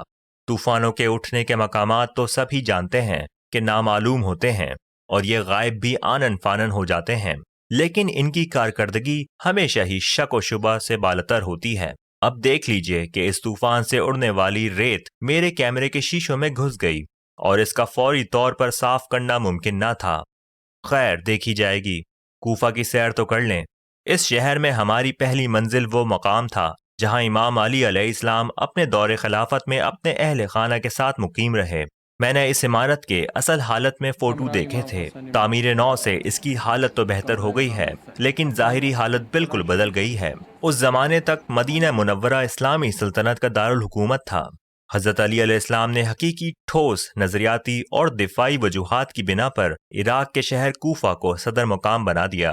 آپ علیہ السلام مدینہ کو بدامنی اور خون ریزی سے پاک کرنے کے خواہاں تھے، کیونکہ مدینہ اسلامی تہذیب و ثقافت کا مرکز تھا۔ حضرت عثمان کی شہادت نے حضرت علی علیہ السلام کے اضطراب کو بہت بڑھا دیا اور آپ علیہ السلام نے یہ بڑا قدم اٹھانے کا فیصلہ کیا۔ آپ ہرگز نہیں چاہتے تھے کہ شہر نبی صلی اللہ علیہ وسلم سیاسی افراتفری کی زد میں آئے یا یہاں کسی قسم کی تخریبی کارروائی ہو۔ دوسری طرف کوفہ ایک مرکزی شہر بھی تھا۔ چنانچہ جنگ جمل کے بعد جو بصرہ میں لڑی گئی تھی، جب بصرہ میں امن و امان بحال ہوا تو آپ نے عبداللہ بن عباس کو بصرہ کا نیا گورنر مقرر کیا اور کوفہ روانہ ہو گئے۔ خلیفہ مقرر ہونے کے 7 ماہ بعد 4 جنوری سن 657 عیسوی کو آپ کوفہ میں داخل ہوئے۔ سب سے پہلے آپ نے جامع مسجد میں نماز ادا کی اور اس کے بعد اہل شہر سے خطاب کیا۔ لوگوں نے آپ علیہ السلام سے درخواست کی کہ آپ دارالعمرہ میں قیام فرمائیں، جو گورنر کی سرکاری رہائش گاہ تھی، مگر آپ نہ مانے اور اس عام سے سادہ گھر کو اپنی رہائش کے لیے منتخب کیا۔ 4 سال بعد 28 جنوری سن 661 کو آپ پر قاتلانہ حملہ ہوا، جس کے نتیجے میں آپ نے شہادت پائی۔ آپ کی میت کو اس گھر کے اس کمرے میں غسل دیا گیا۔ مشہور پاکستانی مورخ محمد لطیف انصاری تاریخ اسلام پر تحقیق میں نمایاں ہیں۔ اپنی کتاب ہسٹری آف اسلام میں آپ لکھتے ہیں، جس طرح رسول پاک صلی اللہ علیہ وسلم کی مکہ سے مدینہ کی ہجرت کی ذمہ داری ابو جہل اور ابو سفیان پر عائد ہوتی ہے، اس طرح حضرت علی کی مدینہ سے کوفہ ہجرت کا ذمہ دار ثانی الذکر یعنی ابو سفیان کا بیٹا معاویہ تھا۔ اس مکان کے پس منظر میں دارالعمرہ کے کھنڈر دیکھے جا سکتے ہیں۔ یہی وہ عمارت ہے جہاں کربلا میں ہونے والی خون ریزی کے بعد جناب حسین علیہ السلام اور ان کے ساتھیوں کے سر گورنر ابن زیاد کے سامنے پیش کیے گئے۔ بیڑیوں میں جکڑے امام کے پیچھے جانے والے اہل خانہ کو بھی یہاں لایا گیا۔ قسمت کی ستم ظریفی دیکھیے کہ کچھ سالوں بعد ابن زیاد کا سر یہاں نئے گورنر مختار صحافی کے سامنے پیش کیا گیا۔ اس نے حسین علیہ السلام کے خون کا بدلہ لیا تھا۔ جناب امام علی علیہ السلام کے گھر سے آگے وہ مسجد ہے جہاں آپ علیہ السلام کی امامت میں نماز ادا کی جاتی تھی اور آپ علیہ السلام خطبہ بھی دیتے تھے۔ یہاں دیے گئے بہت سے خطبے مشہور کتاب نہج البلاغہ میں دیکھے جا سکتے ہیں۔ 26 جنوری سن 661 کو آپ علیہ السلام نے نماز فجر کی ابتدا کی۔ یہ رمضان کا مہینہ تھا اور آپ علیہ السلام روزے سے تھے۔ آپ علیہ السلام سجدے میں گئے تو ایک خارجی عبد الرحمن ابن ملجم نے آپ علیہ السلام کو تلوار کے وار سے زخمی کر دیا۔ زہر آلود تلوار کا وار سر پر ہوا تو آپ علیہ السلام نے یہ الفاظ ادا کیے، فزت برب الكعبة رب کعبہ کی قسم میں کامیاب ہو گیا۔ لوگوں نے آپ علیہ السلام کو اٹھا لیا اور سر کے زخم پر پٹی باندھ دی۔ آپ علیہ السلام کے صاحبزادوں حضرت امام حسن علیہ السلام اور حضرت امام حسین علیہ السلام نے آپ علیہ السلام کو ایک کمبل میں لپیٹا اور گھر لے آئے۔ حضرت علی علیہ السلام نے حکم دیا کہ حملہ آور پر حملہ نہ کیا جائے، بلکہ ان کے بچ جانے کی صورت میں ابن ملجم کو معاف کر دیا جائے گا، اور اگر ان کی جان چلی جائے تو بھی ابن ملجم کو تلوار سے اسی شدت کی صرف ایک ضرب لگا دی جائے، اس بات سے قطع نظر کہ اس کی موت واقع ہوتی ہے یا نہیں۔ بہرحال خارجی ابن ملجم کا یہ قاتلانہ حملہ کامیاب رہا اور 2 دن بعد امام علی علیہ السلام کا وصال ہو گیا۔ حضرت علی رضی اللہ تعالیٰ عنہ بے مثال ایثار، سخاوت، بہادری، حوصلے اور کردار کے حامل تھے۔ آپ کا کردار رہتی دنیا کے لیے مثال ہے اور آپ کی شخصیت پر تبصرہ کرنے کے لیے الفاظ نہیں مل سکتے۔ یہ جامع مسجد کئی قابل دید مقامات کی حامل ہے، مثلاً مقام آدم علیہ السلام، مقام نوح علیہ السلام اور مقام کشتی نوح، مقام ابراہیم علیہ السلام اور مقام محمد مصطفیٰ صلی اللہ علیہ وسلم۔ یہاں ایک مقام جبرائیل علیہ السلام بھی کہلاتا ہے۔ ایک اور مقام امام زین العابدین علیہ السلام کا مصلی بھی کہلاتا ہے۔ یہاں پر امیر مختار صحافی کی قبر بھی ہے۔ انہوں نے قاتلان حسین کا بدلہ لیا تھا۔ احاطے میں حضرت ہانی ابن عروہ کی قبر بھی موجود ہے، جو کوفہ میں مسلم بن عقیل کے میزبان تھے۔ مسلم بن عقیل مارکہ کربلا کے پہلے شہید کا مقبرہ بھی اسی صحن میں ہے۔ اگلے سفر میں نے یہاں سب چیزوں کو بالکل بدلا ہوا پایا، کیونکہ مسجد کی آرائش نو ہو چکی تھی۔ حضرت علی علیہ السلام کے مزار کے سامنے بی بی ختیجہ کا مزار ہے۔ حضرت علی کی صاحبزادی جو کسی لونڈی کے بطن سے تھیں، بچی کی ماں کا نام بی بی حمیمہ یا بی بی ام شعیب تھا۔ میثم تمار ایک غلام تھے، حضرت علی نے انہیں خرید کر آزاد کر دیا تھا۔ وہ کوفہ کے بازار میں کھجوریں فروخت کرتا تھا۔ یہ ایک وقت میں قرآن پاک کے پائے کے مفسر بن گئے۔ حضرت علی نے ایک بار ایک درخت کی طرف اشارہ کر کے میثم سے کہا کہ تم امام کی محبت کی پاداش میں اس درخت سے لٹکا کر پھانسی پر چڑھا دیے جاؤ گے۔ یہ پیشن گوئی درست ثابت ہوئی۔ 22 ستمبر سن 680 عیسوی کو عبید اللہ ابن زیاد نے میثم کو امام علی علیہ السلام کی محبت کے جرم میں اسی درخت سے لٹکا کر پھانسی دے دی۔ یہ حضرت کمیل کا مزار ہے۔ آپ حضرت علی علیہ السلام کے قریبی دوست تھے۔ آپ حضرت علی علیہ السلام کی تعلیمات کے امین تھے، جن میں سے ایک دعائے کمیل بھی ہے۔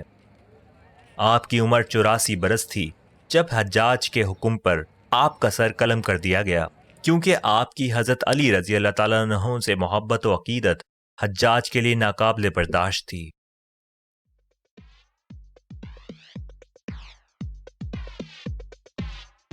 میں کربلا معلیٰ کی سیاحت کا آغاز قلعہ الخیدر سے کروں گا، جو کربلا سے 60 کلومیٹر جنوب میں واقع ہے۔ سن 775 میں تعمیر کیا گیا یہ مستطیل قلعہ ایک منفرد دفاعی انداز تعمیر کا حامل ہے۔ اس کی تعمیر عباسی خلیفہ الصفا کے بھتیجے عیسیٰ ابن موسیٰ نے کرائی۔ یہ قلعہ 20ویں صدی کے اوائل میں محکمہ آثار قدیمہ کے ماہرین نے کھدائی کے دوران برآمد کیا اور اصل حالت میں محفوظ کر دیا گیا۔ کربلا کی نسبت امام حسین علیہ السلام سے اور ان کے اس جگہ کے سفر سے ہے۔ سن 680 عیسوی تھا اور اپریل کی 26 تاریخ جب یزید عین معاویہ اپنے والد کی وفات کے بعد تخت نشین ہوا، لیکن اہل حجاز یعنی مکہ اور مدینہ کے لوگ حضرت امام حسین کو ہی اپنا قائد اور روحانی رہنما تصور کرتے تھے۔ یزید جانتا تھا کہ امام حسین علیہ السلام کی بیعت حاصل کیے بغیر وہ مضبوط حکومت قائم نہیں کر سکے گا، سو اس نے مدینہ میں اپنے گورنر ولید کو حکم دیا کہ جناب امام علیہ السلام عالی مقام سے بیعت لے اور بصورت انکار انہیں قتل کر دے۔ عظیم امام یزید کو بیعت کا اہل نہ سمجھتے ہوئے اور صورتحال کی سنگینی کا ادراک کرتے ہوئے مدینہ سے مکہ کے لیے روانہ ہوئے۔ یہ 4 مئی سن 680 کی تاریخ تھی۔ 6 دن کا سفر طے کر کے یہ قافلہ اہل بیت مکہ پہنچا۔ امام علی مقام نے ابھی اپنی منزل کا تعین نہ کیا تھا۔ آپ علیہ السلام کو اہل کوفہ نے کوفہ آنے کی دعوت دی اور اس سلسلے میں آپ علیہ السلام کو لاتعداد پیغامات اور خطوط موصول ہوئے۔ امام علیہ السلام کی فراست نے انہیں حالات کا بغور جائزہ لیے بغیر کوئی فیصلہ کرنے کی اجازت نہ دی، اور آپ علیہ السلام نے اپنے چچا زاد بھائی حضرت مسلم بن عقیل کو حالات کا جائزہ لینے اور معلومات فراہم کرنے کی خاطر کوفہ روانہ کیا۔ جناب مسلم بن عقیل اپنے 2 کم سن صاحبزادوں کے ساتھ کوفہ پہنچے تو ان کا شاندار استقبال کیا گیا اور فوراً ہی 18,000 افراد نے ان کے ہاتھ پر جناب امام حسین علیہ السلام کے حق میں بیعت کر دی۔ حضرت مسلم بن عقیل نے جناب امام کو ابتدائی کامیابی سے آگاہ کیا اور کوفہ چلے آنے کا مشورہ دیا۔ اسی دوران امام عالی مقام کو اطلاع ملی کہ یزید نے دوران حج ان کے قتل کی ناپاک سازش کی ہے اور کئی لوگوں کو اس کام پر مامور کر دیا ہے۔ چنانچہ 8 ستمبر سن 680 کو جبکہ حج میں 2 روز باقی تھے، جناب امام مع اہل بیت عازم کوفہ ہوئے۔ 50 افراد کے قافلے میں اہل بیت کے علاوہ چند دیگر وفادار بھی شامل تھے۔ دوسری طرف یزید کو جب امام علیہ السلام کے کوچ کی اطلاع ملی تو اس نے عبید اللہ ابن زیاد جیسے شکی القلب کو کوفہ کا گورنر مقرر کر دیا۔ ابن زیاد نے حکومت کے خلاف کسی بھی سرگرمی میں مبتلا افراد کے لیے سزائے موت کا حکم جاری کر دیا تاکہ عوام کھل کر امام حسین علیہ السلام کی حمایت نہ کر سکیں۔ ساتھ ہی اس نے کوفہ کے داخلی راستوں پر پہرا بھی لگا دیا۔ امام علیہ السلام کی روانگی کے اگلے دن حضرت مسلم بن عقیل کو گرفتار کر کے شہید کر دیا گیا۔ حضرت امام حسین علیہ السلام کوفہ سے 2 روز کی مسافت پر تھے کہ آپ کو مسلم بن عقیل کی شہادت اور کوفہ کے بدلے ہوئے سیاسی حالات کی خبر ملی۔ آپ علیہ السلام نے آگے جانے کا راستہ تبدیل کر لیا اور جنوب مغرب میں واقع صحرا کی جانب رخ کر لیا۔ اپنے سفر کے دوران آپ 14 معروف مقامات کے پاس سے گزرے۔ میری تحقیق کے مطابق 1 اکتوبر سن 680 کو قافلہ اہل بیت قلعہ الخیدر کے نہایت قریبی علاقے میں خیمہ زن ہوا اور اس سے آگے شمال مشرقی جانب سے کربلا کا رخ کیا۔ آپ دریائے الابید کے کنارے کنارے بڑھتے گئے۔ اس وقت دریا کا پانی خشک ہو چکا تھا۔ آج قلعہ الخیدر تو یہاں موجود نہ تھا، لیکن تقریباً 2 کلومیٹر کی دوری پر واقع قصر بنی مقتل نامی ایک چھوٹا سا قلعہ یہاں موجود تھا، جو ایک یہودی کی ملکیت تھا۔ میں کربلا میں اپنے پروگرام سے 1 دن پہلے آ گیا تھا، اور یہ دن میں نے اسی علاقے میں گزارنے کا فیصلہ کیا تاکہ ان محسوسات کا اندازہ لگا سکوں جو امام اور ان کے ساتھیوں کو یہاں حاصل ہوئے تھے۔ یہ فیصلہ اس لیے بھی مناسب تھا کہ اتفاق سے مجھے یہ موقع 1 اکتوبر کو ہی ملا۔ درجہ حرارت تو 50 ڈگری سے 88 ڈگری فارن ہائٹ کے درمیان تھا، لیکن ہوا میں نمی کا تناسب نہ ہونے کے برابر تھا۔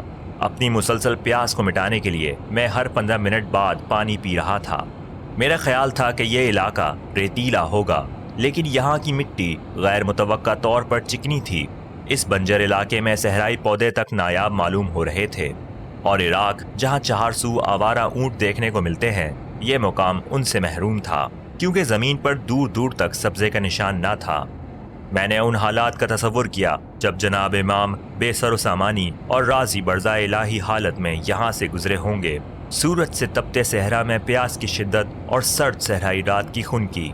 2 اکتوبر کو جناب امام کربلا میں داخل ہوئے اور نہر القمہ کے کنارے خیمے لگائے، جو دریائے فرات کی ایک شاخ تھی۔ اس علاقے کے دفاع کی ذمہ داری خرطیمی کے پاس تھی۔ اس نے 1000 سپاہیوں کو امام کے پڑاؤ کے محاصرے پر مامور کیا اور قافلہ اہل بیت کو حکم دیا کہ دریا کے کنارے سے ہٹ جائیں اور اپنے خیمے کہیں اور نصب کر لیں۔ چنانچہ امام علیہ السلام اپنے ساتھیوں سمیت اس علاقے میں خیمہ زن ہوئے۔ اس دوران یزید نے عمر بن سعد کو اپنی فوج کا کمانڈر بنایا، جو 3 اکتوبر کو کربلا آن پہنچا۔ بنی اسد کے قبائل نے لشکر حسینی کی تقویت کے لیے فوجی کمک بھیجی، لیکن عمر بن سعد نے امدادی قافلے کو راستے سے ہی لوٹا دیا۔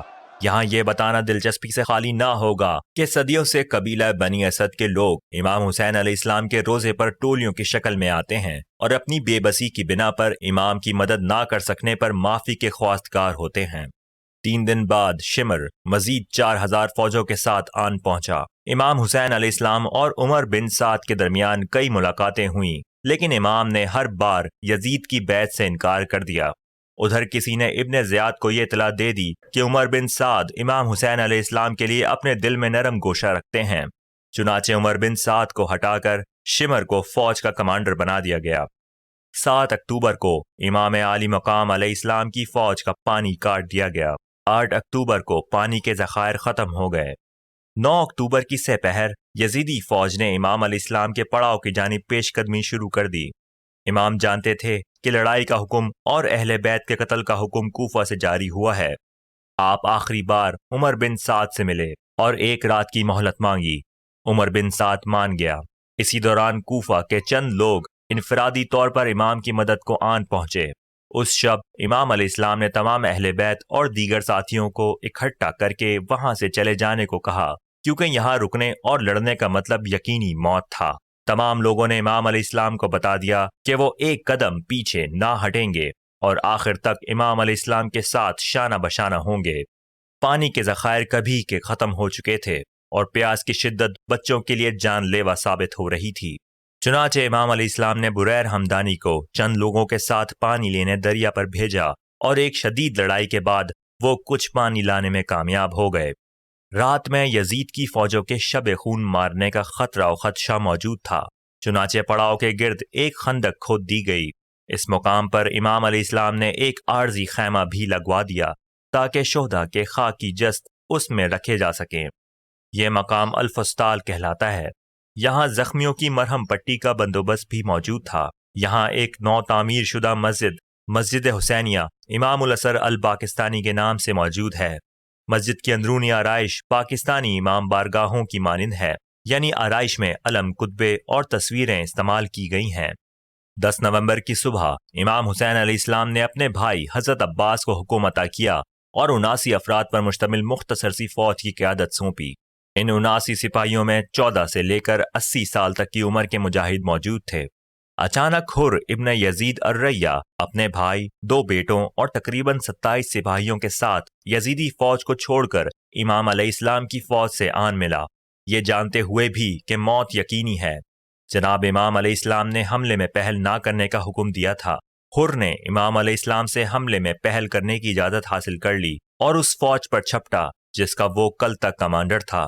دشمن کی بڑی تعداد کا غلبہ واضح تھا۔ حر حسینی فوج کا اولین شہید تھا۔ اس کے بھائی اور بیٹے بھی بے جگری سے لڑتے ہوئے مقام شہادت پر فائز ہوئے۔ بعد میں حر کے قبیلے کے لوگوں نے ان کی میتیں وصول کی اور کربلا سے 9 میل مغرب میں واقع اس کے آبائی گاؤں میں ان کی تدفین کر دی۔ حر کی شہادت پر امام حسین علیہ السلام نے اسے ان الفاظ میں خراج تحسین پیش کیا: حر، تمہاری ماں نے تمہارا نام حر رکھا، جس کے معنی ہے آزاد آدمی۔ تم اس جہاں میں بھی پابند نہ رہے اور دوسری دنیا میں بھی آزاد رہو گے۔ آپ علیہ السلام کے جانثاروں میں حبیب ابن مظاہر بھی شامل تھے، جو حضرت سعد ابن ابی وقاص کے صاحبزادے اور بچپن کے دوست تھے۔ امام علیہ السلام نے انہیں میسرہ یعنی بائیں بازو کی قیادت سونپی تھی، باوجود اس کے کہ ان کی عمر 70 برس تھی۔ انہوں نے دشمن کے 62 فوجی ہلاک کیے، آپ کو گرفتار کر لیا گیا اور بعد میں شمر کے حکم سے آپ کا سر تن سے جدا کر کے شہید کر دیا گیا۔ آپ امام حسین علیہ السلام کے پہلو میں محو آرام ہیں۔ رفتہ رفتہ حسینی فوج کے تمام سپاہیوں نے جام شہادت نوش کیا۔ تمام سپاہیوں کی اجتماعی تدفین کی گئی۔ مدقت پر ایک ہی لوح مزار آویزاں ہے۔ یہ اجتماعی مدفن مزار حسین کے صحن میں امام کے مرکز کے قریب واقع ہے۔ تمام شہداء کے نام لوح مزار پر تحریر ہیں۔ امام عظیم کے 13 سالہ کم سن بھتیجے حضرت قاسم بن حسن بھی معرکہ کربلا میں دشمن کے متعدد فوجیوں کو ہلاک کرنے کے بعد عمر بن معاذ بن عروہ کی تلوار کے گھاؤ کی تاب نہ لاتے ہوئے جام شہادت نوش کر گئے۔ امام حسین علیہ السلام کے چند ہی ساتھی باقی رہ گئے تھے۔ بچے پیاس کی شدت سے جان کنی کی حالت کو پہنچ چکے تھے۔ آپ علیہ السلام نے حضرت عباس علمدار کو دریا سے پانی لانے کو کہا اور وہ اپنی جان پر کھیل کر پانی لانے میں کامیاب ہو گئے۔ آخر کو آپ رضی اللہ تعالیٰ عنہ علی ابن ابو طالب کے فرزند تھے۔ آپ نے مشکیزہ سنبھالا اور گھوڑے کو ایڑ لگا دی۔ ایک ہاتھ میں حسینی لشکر کا پرچم اور دوسرے ہاتھ سے مشکیزہ سنبھالے آپ نے خیموں کا رخ کیا۔ یزیدی سپاہی زید بن ورقہ نے آپ کے دائیں ہاتھ پر تلوار سے وار کیا۔ پانی کا مشکیزہ اسی ہاتھ میں تھا۔ آپ نے فوراً ہی مشکیزہ بائیں ہاتھ میں لے لیا اور پرچم کو بھی سنبھالے رکھا، تاکہ حکیم بن طفیل نامی ایک دوسرے یزیدی فوجی نے آپ کے بائیں ہاتھ کو بھی نشانہ بنایا۔ آپ یقینی طور پر پانی سے محروم ہو گئے اور واپسی اگر ہو بھی جاتی تو آپ خالی ہاتھ تھے، اور یہ خان وعدہ علی علیہ السلام کے فرزند کے شایع نشان نہ تھا۔ چنانچہ آپ نے گھوڑے کو ایک بار پھر دریا کے رخ پر ڈال دیا۔ یہ مفروضہ اس لیے قابل یقین ہے کہ ان کے ہاتھوں کے کٹنے کے نشان خیمہ گاہ نہر القمہ اور آپ کی قبر کا مقام اسی ترتیب سے ہیں۔ یزیدی فوجیوں نے تیروں کی یلغار کر دی۔ تلواروں کی جھنکار میں آپ نے جام شہادت نوش کیا۔ اس وقت آپ کی عمر 34 برس تھی۔ حضرت عباس کی شہادت کے بعد امام حسین علیہ السلام کے بڑے صاحبزادے حضرت علی اکبر میدان میں اترے اور داد شجاعت دینے لگے۔ آپ منقید بن مرحا اور ابن نمیر کے نیزوں کے وار اپنے سینے پر لے کر شہید ہوئے۔ آپ کی عمر 18 برس تھی۔ جب لشکر حسینی کے تمام سپاہی اور اہل بیت منصب شہادت پر فائز ہو گئے اور امام میدان کربلا میں یکا و تنہا کھڑے رہ گئے تو آپ نے بآواز بلند 3 بار پکارا: هل من ناصر ينصرنا هل من مغيث يغيثنا۔ کوئی ہے جو میری مدد کو آئے۔ کہا جاتا ہے کہ اس وقت ایک جن جس کا نام جعفر تھا حاضر ہوا اور آپ علیہ السلام کو مدد کی پیشکش کی، لیکن امام علیہ السلام نے اسے اجازت نہ دی کیونکہ وہ ایک جن تھا۔ میدان میں کوئی ساتھی نہ رہا تھا اور خیمے میں 6 ماہ کے علی اصغر ابن حسین پیاس سے جاں بلب تھے۔ آپ معصوم جاں کو اٹھا کر خیمے سے باہر لائے اور دشمن فوجیوں سے پانی طلب کیا۔ پانی نہ ملا تو آپ علیہ السلام نے لخت جگر کو ریت پر لٹا دیا۔ ننھے بچے کو پیاس سے بلکتا دیکھ کر بھی کسی کو رحم نہ آیا۔ امام اپنے جگر گوشے کو اٹھانا ہی چاہتے تھے کہ ہرملہ نے کھینچ کر تیر مارا جو علی اصغر کے حلق میں اتر گیا اور وہ موقع پر ہی شہید ہو گئے۔ بانو زوجہ حسین کرب برداشت نہ کر سکیں اور چلائیں، فصل لربك وانحر۔ کیا اس عمر کے بچے بھی نہر کیے جاتے ہیں؟ جناب امام علی علیہ السلام نے ننھے سپاہی کو خیمے کے پیچھے گڑھا کھود کر دفن کر دیا تاکہ دشمن اسے تلاش نہ کر سکیں۔ کہا جاتا ہے کہ دفن کرنے سے پہلے انہوں نے 7 قدم اٹھائے اور زبان سے یہ کلمات ادا کیے، اِنَّ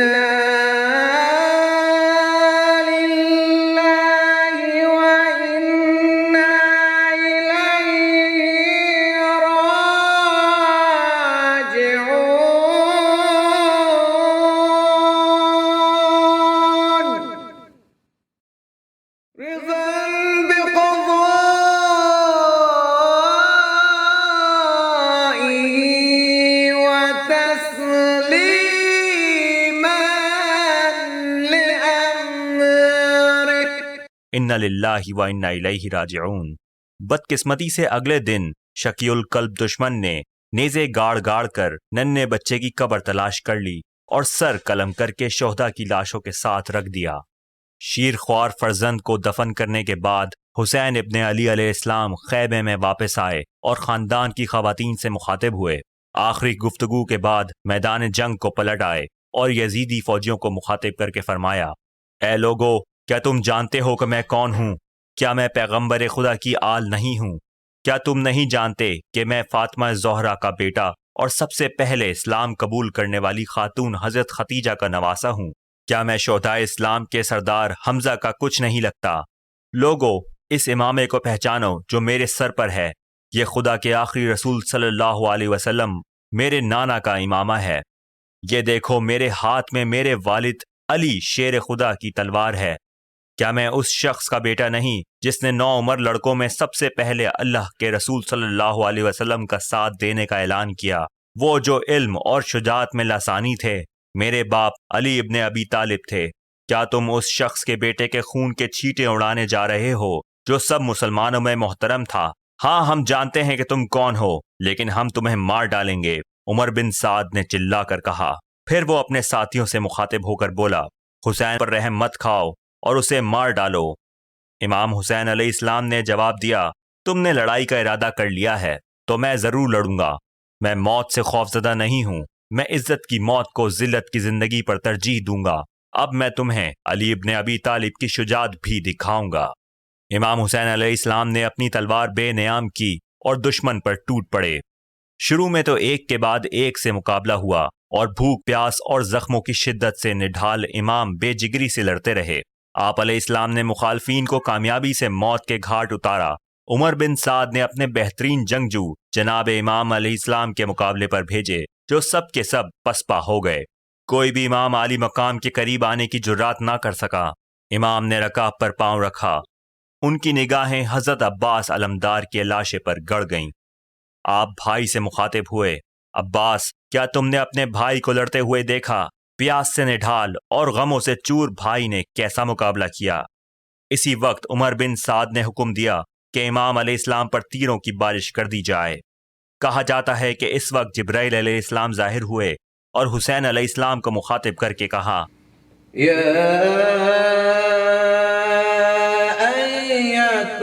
النفس المطمئنة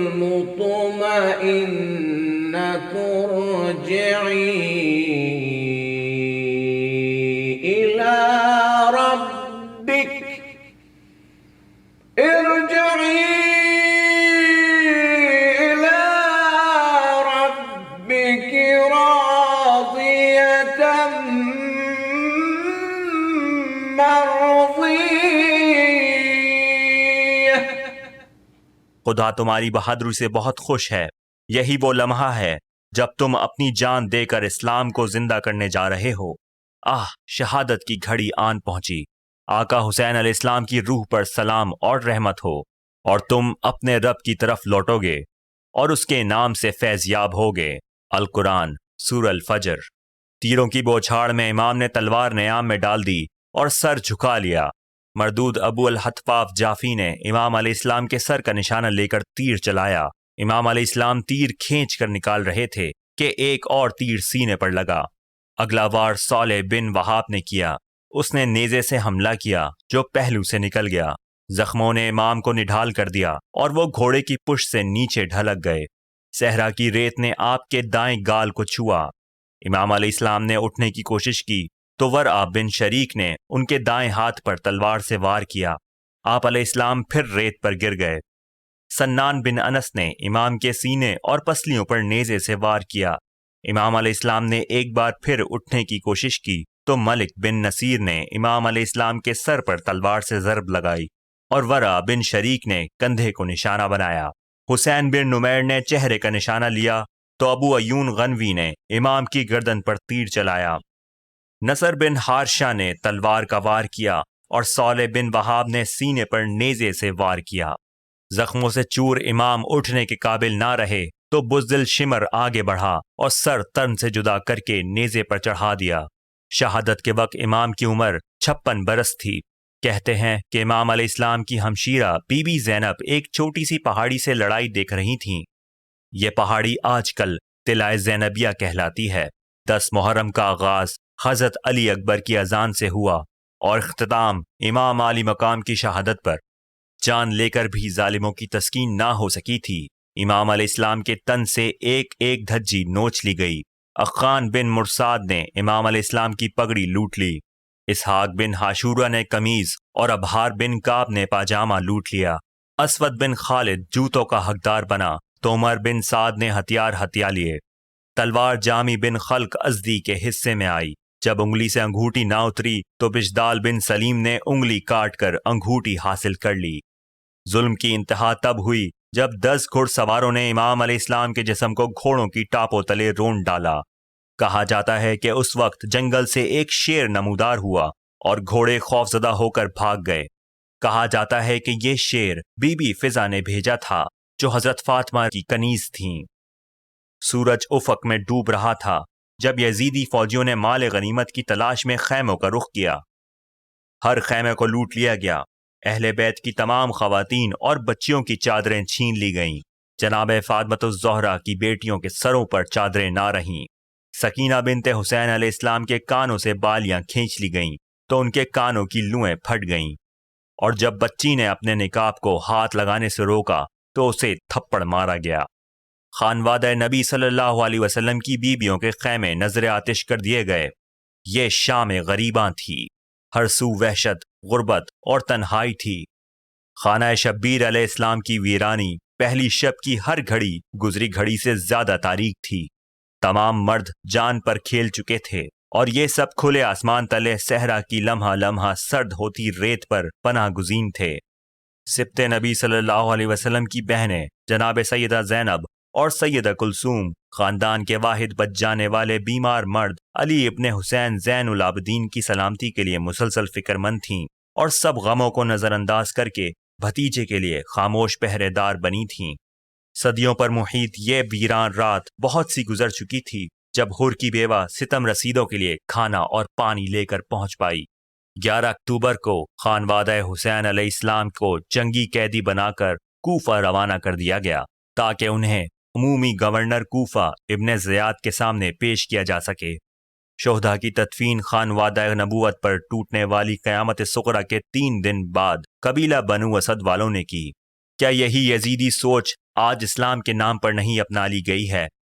کیا آج جہادی ہونے کا دعویٰ کرنے والے دہشت گرد گروہوں طالبان، بوکو حرام اور داعش اسی سوچ کو لے کر نہیں چل رہے کہ اگر ان کی دی گئی شریعت کو تسلیم نہ کیا گیا تو سر گردن پر نہیں رہے گا؟ کیا دنیا بھر میں بے گناہ انسانوں بشمول خواتین اور بچوں کے کا قتل عام یزیدیت کی وراثت نہیں؟ اس سلسلے کا تازہ ترین واقعہ پشاور میں ہونے والا حالیہ اسکول حملہ ہے۔ 144 نوعمر بچے صرف دہشت پھیلانے کی غرض سے سفاکی سے ہلاک کر دیے گئے۔ کیا یہ اسلام ہے جسے حسین نے سر کٹا کر زندہ کیا؟ کیا یزیدیت اسلام کی چادر اوڑھ کر آج بھی سرگرم ہے؟ آئیے اسلام کے پیغام کو سمجھیں، اس کی روح کو اپنائیں اور اس سوچ کو مٹا ڈالیں جس نے مسلمانوں ہی نہیں اسلام کے تصور کو بھی مسخ کر دیا ہے۔ کچھ آگے چلیں تو ایک مقام امام جعفر صادق علیہ السلام کے نام سے موسوم ہے۔ روایت ہے کہ کربلا میں داخل ہونے سے پہلے وہ یہاں رکتے تھے۔ دریائے الکما کے ایک معاون دریا کے قریب مقام امام مہدی علیہ السلام ہے۔ بتایا جاتا ہے کہ وہ اپنے والد امام حسن عسکری علیہ السلام کے ہمراہ یہاں آئے تھے۔ یہ روایت بھی موجود ہے کہ امام حسین علیہ السلام بھی کربلا میں داخل ہونے سے پہلے یہاں رکے تھے۔ ذرا مزید آگے جائیں تو ایک باغ دیکھنے کو ملے گا جسے امام جعفر صادق علیہ السلام کا باغ کہتے ہیں۔ یہاں وہ کربلا کی زیارت کو آتے تھے تو قیام فرماتے تھے۔ اس مقام کی دیکھ بھال کی ذمہ داری ایک مساوی خاندان نے لے رکھی ہے۔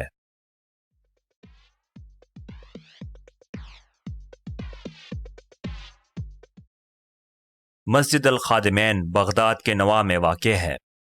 عباسی خلیفہ ابو جعفر المنصور نے جب سن 762 عیسوی میں اس شہر یعنی بغداد کی تعمیر کا آغاز کیا تو ایک قبرستان کی بنیاد بھی رکھی۔ قبرستانی قریش کے نام سے بنایا جانے والا یہ قبرستان خلیفہ کے خاندان کے لیے مخصوص تھا۔ 31 اگست سن 799 عیسوی کو 7ویں امام موسیٰ بن جعفر علیہ السلام کو خلیفہ ہارون رشید نے زہر خورانی سے ہلاک کرایا تو ان کی میت کی تدفین بھی یہیں کی گئی۔ قبرستان قریش میں واقع آپ علیہ السلام کا مقبرہ الخادمیہ کے نام سے مشہور ہے۔ اس کے بعد 25 نومبر سن 835 عیسوی کو امام موسیٰ کاظم علیہ السلام کے پوتے نویں امام حضرت جواد علیہ السلام کو بھی قتل کیا گیا۔ آپ کو بھی دادا کے مزار کے پہلو میں سپرد خاک کیا گیا۔ دونوں ہستیاں خانوادہ نبی صلی اللہ علیہ وسلم کی آل تھیں۔ امامین کی تدفین کے بعد یہ قبرستان جلد ہی دفن کا پسندیدہ مقام بن گیا۔ یہاں کئی مشہور تاریخی ہستیاں اور نامور علماء بھی آسودہ خاک ہیں، جن میں شیخ مفید اور شیخ ناصر الدین توسی بھی شامل ہیں۔ مسجد سے ملحقہ 2 چھوٹے مزار بھی ہیں جو 2 حقیقی بھائیوں کے بیان کیے جاتے ہیں۔ سید رضی جنہوں نے نہج البلاغہ کی ترتیب اور تالیف کی، اور سید مرتضیٰ جو عالم الہدا کے نام سے بھی مشہور تھے اور اپنے وقت کے جید عالم تصور کیے جاتے تھے۔ مزار کے 2 گنبد ہیں جن پر سونے کی تہ چڑھی ہے اور وہ ایک ایک امام کے لیے ہیں۔ 4 بڑے مینار مع 4 چھوٹے مینار بھی ہیں۔ یہ مینار بھی سونے سے ڈھکے ہوئے ہیں اور ان پر کوفی طرز کے تفرے، ڈھکی ہوئی بالکنیاں اور شیشے کے کام سے مزین دیواری تصویریں دیکھی جا سکتی ہیں۔ میناروں کا فرش سنگ مرمر کا ہے اور یہاں لگی چمکدار ٹائلیں آنکھوں کو چندیا دیتی ہیں۔ اس مزار میں آپ کو منڈیرے اور کمرے بے تحاشا تعداد میں ملیں گے جن پر جیومیٹری طرز کے ڈیزائن اور قرآنی آیات کندہ ہیں۔ لکڑی کے بھاری گیٹ سے گزر کر جب آپ احاطے میں داخل ہوں گے تو خود کو وسیع و عریض صحن میں پائیں گے جس کے ارد گرد کمروں کی قطاریں ہیں۔ گنبدوں کی اندرونی جانب جیومیٹری طرز کے شیشے کے ٹکڑوں سے کی گئی آرائش پر جب روشنی پڑتی ہے تو ایک سما بندہ جاتا ہے۔ پچھلی بار میرے یہاں جانے کے ٹھیک 3 دن بعد ایک خودکش بمبار عورت نے داخلی دروازے پر خود کو اڑا لیا۔ اس دھماکے میں بھاری جانی نقصان ہوا اور مزار کا بھی خاصا حصہ تباہ ہو گیا۔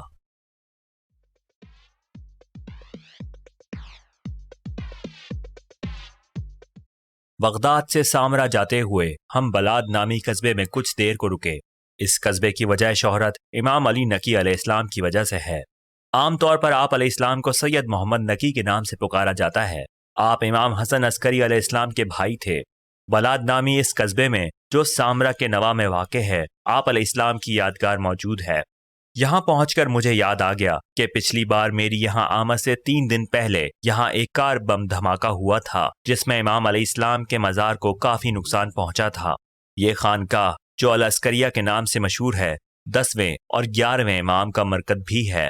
علی الحادی علیہ السلام جو 868 عیسوی میں شہید ہوئے اور ان کے صاحبزادے امام حسن عسکری علیہ السلام جو سن 874 عیسوی میں شہید کیے گئے۔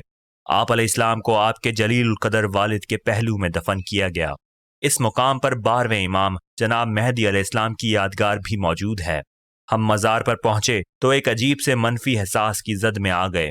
غالباً بم دھماکے کے بعد یہاں حفاظتی انتظامات انتہائی سخت تھے اور ان سخت انتظامات کے باوجود یا ان کے باعث عدم تحفظ کا شدید احساس فضا میں رچا بسا ہوا تھا۔ مزار کی اثر نو تعمیر کے بعد یہ مزید خوبصورت لگ رہا تھا۔ مزار کا اندرونی حصہ بھی واضح طور پر خوبصورت اور بالکل مختلف لگ رہا تھا۔ مزار کے سنہرے گنبد کی چمک نگاہوں کو خیرہ کر رہی تھی۔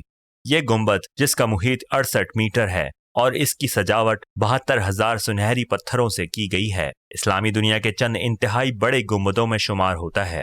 اس کے سنہرے مینار 36 میٹر بلند ہیں۔ ایک سنہرا مینار ایسا بھی ہے جس میں گھڑی لگی ہوئی ہے۔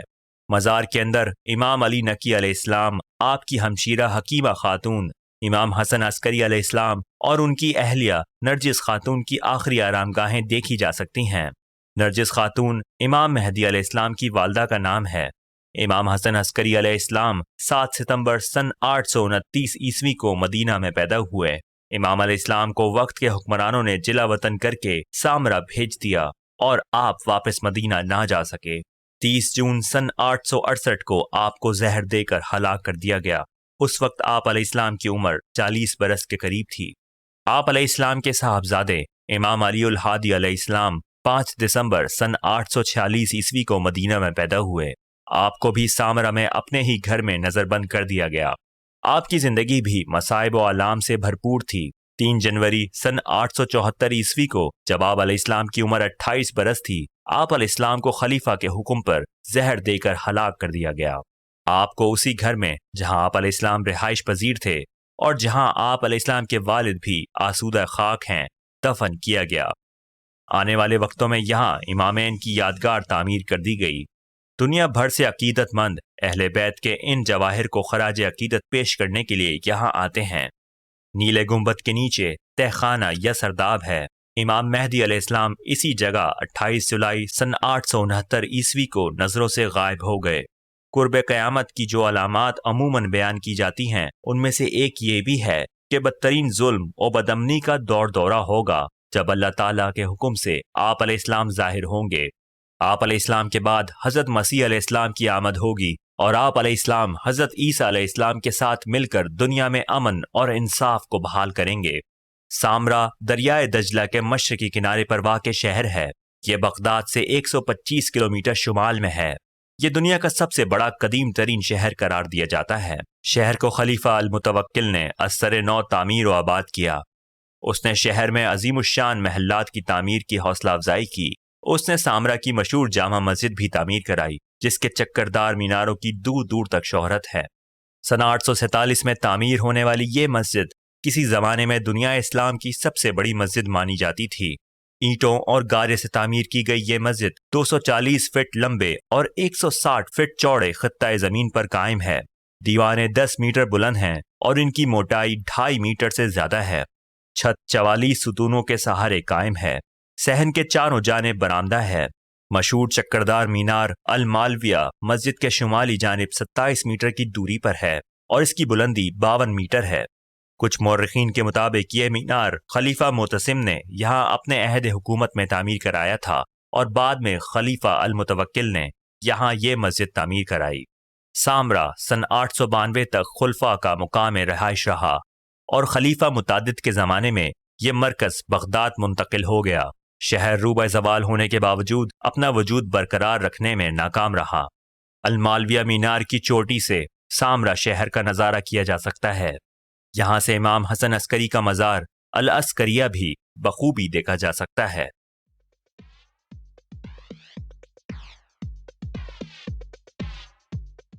آخر کار ہم نے اربیل پہنچنے کے لیے شمال کی جانب رخ کیا۔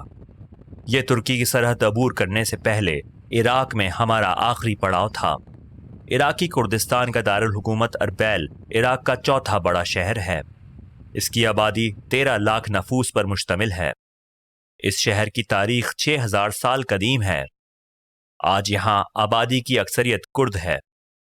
مجھے کرد زبان عربی کی نسبت فارسی کے زیادہ قریب محسوس ہو رہی تھی اور اس کی وجہ یقینی طور پر ایران کا اثر و رسوخ ہے۔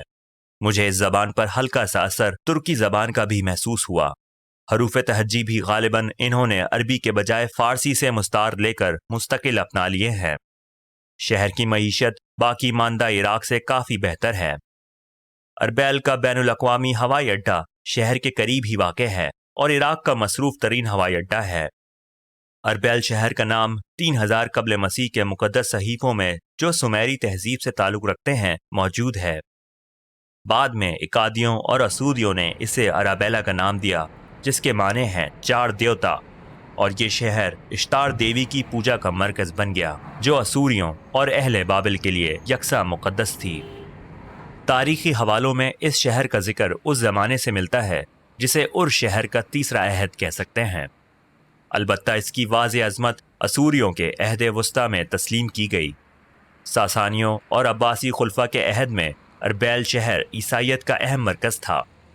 جب یہاں مسلمان حکومت قائم ہوئی تو یہ شہر مسلمان شاعروں، تاریخ دانوں اور علماء کا گڑھ بن گیا۔ یہ طویل عرصے تک مسلمانوں کا ثقافتی مرکز اور مسلمان حکومتوں کا انتظامی مرکز بھی رہا۔ سن 1258 میں منگولوں کے قبضے کے بعد شہر روئے زوال ہو گیا۔ قرون وسطیٰ میں اربیل بغداد اور موصل کو ملانے والی شاہراہ پر واقع ایک تجارتی مرکز بن گیا، اور اس کی یہ حیثیت و اہمیت آج بھی برقرار ہے کیونکہ یہ زمینی راستوں سے بیرونی دنیا سے منسلک ہے۔ ہماری منزل مظفریہ مینار تھا۔ 35 فٹ اونچا یہ مینار 1190 تا 1232 عیسوی کے دوران تعمیر کیا گیا۔ اپنی طویل تاریخ کے دوران کسی وقت اس مینار کا بالائی حصہ منہدم ہو گیا۔ آج اس کا صرف زیریں نصف حصہ باقی ہے۔ ایک جانب ہلکے سے جھکے ہوئے مینار کو اہل اربیل پیسا کے ٹیڑھے مینار کے مطابق گردانتے ہیں۔ کچھ لوگ یہ بھی کہتے ہیں کہ سامری جادوگر یہاں دفن ہے۔ فیروزی رنگ کی چمکدار ٹائلوں سے مزین ایک اور تاریخی مینار بھی قریب ہی واقع ہے۔ یہاں سے آگے ہم نے اربیل کے قلعے کا رخ کیا جس نے شہر کا اچھا خاصا حصہ گھیرا ہوا ہے۔ یہ اصل میں اربیل کے تاریخی مرکز میں واقع ایک ٹیلہ ہے جس کی بلندی گرد و نواح کے میدانی علاقے سے 25 سے 32 میٹر تک ہے۔ ٹیلے کی چوٹی پر واقع عمارتیں 423 میٹر ضرب 340 میٹر کے بیضوی علاقے پر پھیلی ہوئی ہیں اور ان کا تعمیر شدہ رقبہ 1,02,000 مربع میٹر ہے۔ مورخین کا کہنا ہے کہ یہ قلعہ مشہور جادوگر سامری کی رہائش گاہ تھا۔ یہاں 13ویں صدی کے مشہور مورخ اور مصنف ابن خالقان کی ولادت بھی ہوئی۔ ہم سیڑھیاں چڑھ کر اوپر پہنچے تو داخلی دروازے پر نصب مبارک بن احمد شرف الدین کے مجسمے نے گویا ہمارا خیر مقدم کیا۔ یہ مشہور مورخ عام طور پر ابن المستافی کے نام سے جانا جاتا ہے۔ جس وقت اس قلعے میں چہل پہل اور کاروبار زندگی عروج پر تھا اس وقت یہ 3 حصوں میں منقسم تھا۔ مشرق سے مغرب کی جانب پہلا حصہ سرائی کہلاتا تھا، دوسرا ٹاکیا، جبکہ تیسرا حصہ توپ خانہ کہلاتا تھا۔ سرائی میں متمول خاندان رہائش پذیر تھے جبکہ ٹاکیا میں درویش یعنی کم حیثیت کے لوگ رہتے تھے۔ توپ خانہ میں ہنرمند اور کسان آباد تھے۔ اس وقت آبادی کی اکثریت یہاں سے نقل مکانی کر چکی ہے اور اس جگہ کی تعمیر نو اور بحالی کا کام زور و شور سے جاری ہے تاکہ لاپرواہی کے باعث ہونے والے نقصان کا ازالہ کیا جا سکے۔ قلعے کے بہت بڑے حصے کو سیاحوں کے لیے بند کر دیا گیا ہے کیونکہ کمزور دیواریں اور عمارتی ڈھانچہ کسی وقت بھی گر سکتا ہے۔ بہرحال قلعے میں واقع واحد مذہبی عمارت ملا افندی کی مسجد اچھی حالت میں ہونے کے باعث سیاحوں کی دسترس میں ہے۔ مسجد کے قریب حمام یعنی روایتی غسل خانے بھی دیکھنے کو ملے جو سن 1775 عیسوی میں تعمیر کیے گئے تھے۔ قلعے کے اندر صرف ایک سڑک ہے جو پورے قلعے میں گردش کر رہی ہے اور مرکزی مقام داخلہ سے ہوتے ہوئے آپ کو شمالی یا جنوبی گیٹ پر پہنچا دیتی ہے۔ سمت کا تعین اس بات سے ہوتا ہے کہ آپ نے قلعے میں داخلے کے لیے کس راستے کا انتخاب کیا ہے۔ شمالی داخلی دروازے سے کوئی بھی شخص نظر دوڑا کر جدید صنعتی مضافاتی علاقے کو دیکھ سکتا ہے جو شمال میں دور تک پھیلا ہوا ہے۔ شمال مشرق میں آپ کو نو تعمیر شدہ بہت بڑی مسجد دکھائی دے گی، جلیل خیات مسجد۔ یہ مسجد استنبول کی مشہور نیلی مسجد کے نمونے پر بنائی گئی ہے۔ اربیل کا یہ قلعہ بین الاقوامی تاریخی ورثے کی فہرست میں شامل ہے۔ اس قلعے کے نیچے تہ در تہ آثار قدیمہ موجود ہیں، ان بستیوں کی تہیں جو مختلف زمانوں میں یہاں بستی اور اجڑتی رہیں۔ غالباً وہ اولین گاؤں بھی اس قلعے کی انتہائی گہری تہ میں ہوگا جو یہیں کہیں 6000 قبل از مسیح میں آباد کیا گیا تھا۔ دنیا میں گنتی کی ہی جگہیں ہیں جو اپنی ابتدا سے آج تک آباد چلی آ رہی ہیں۔ اربیل کا یہ قلعہ ان میں سے ایک ہے۔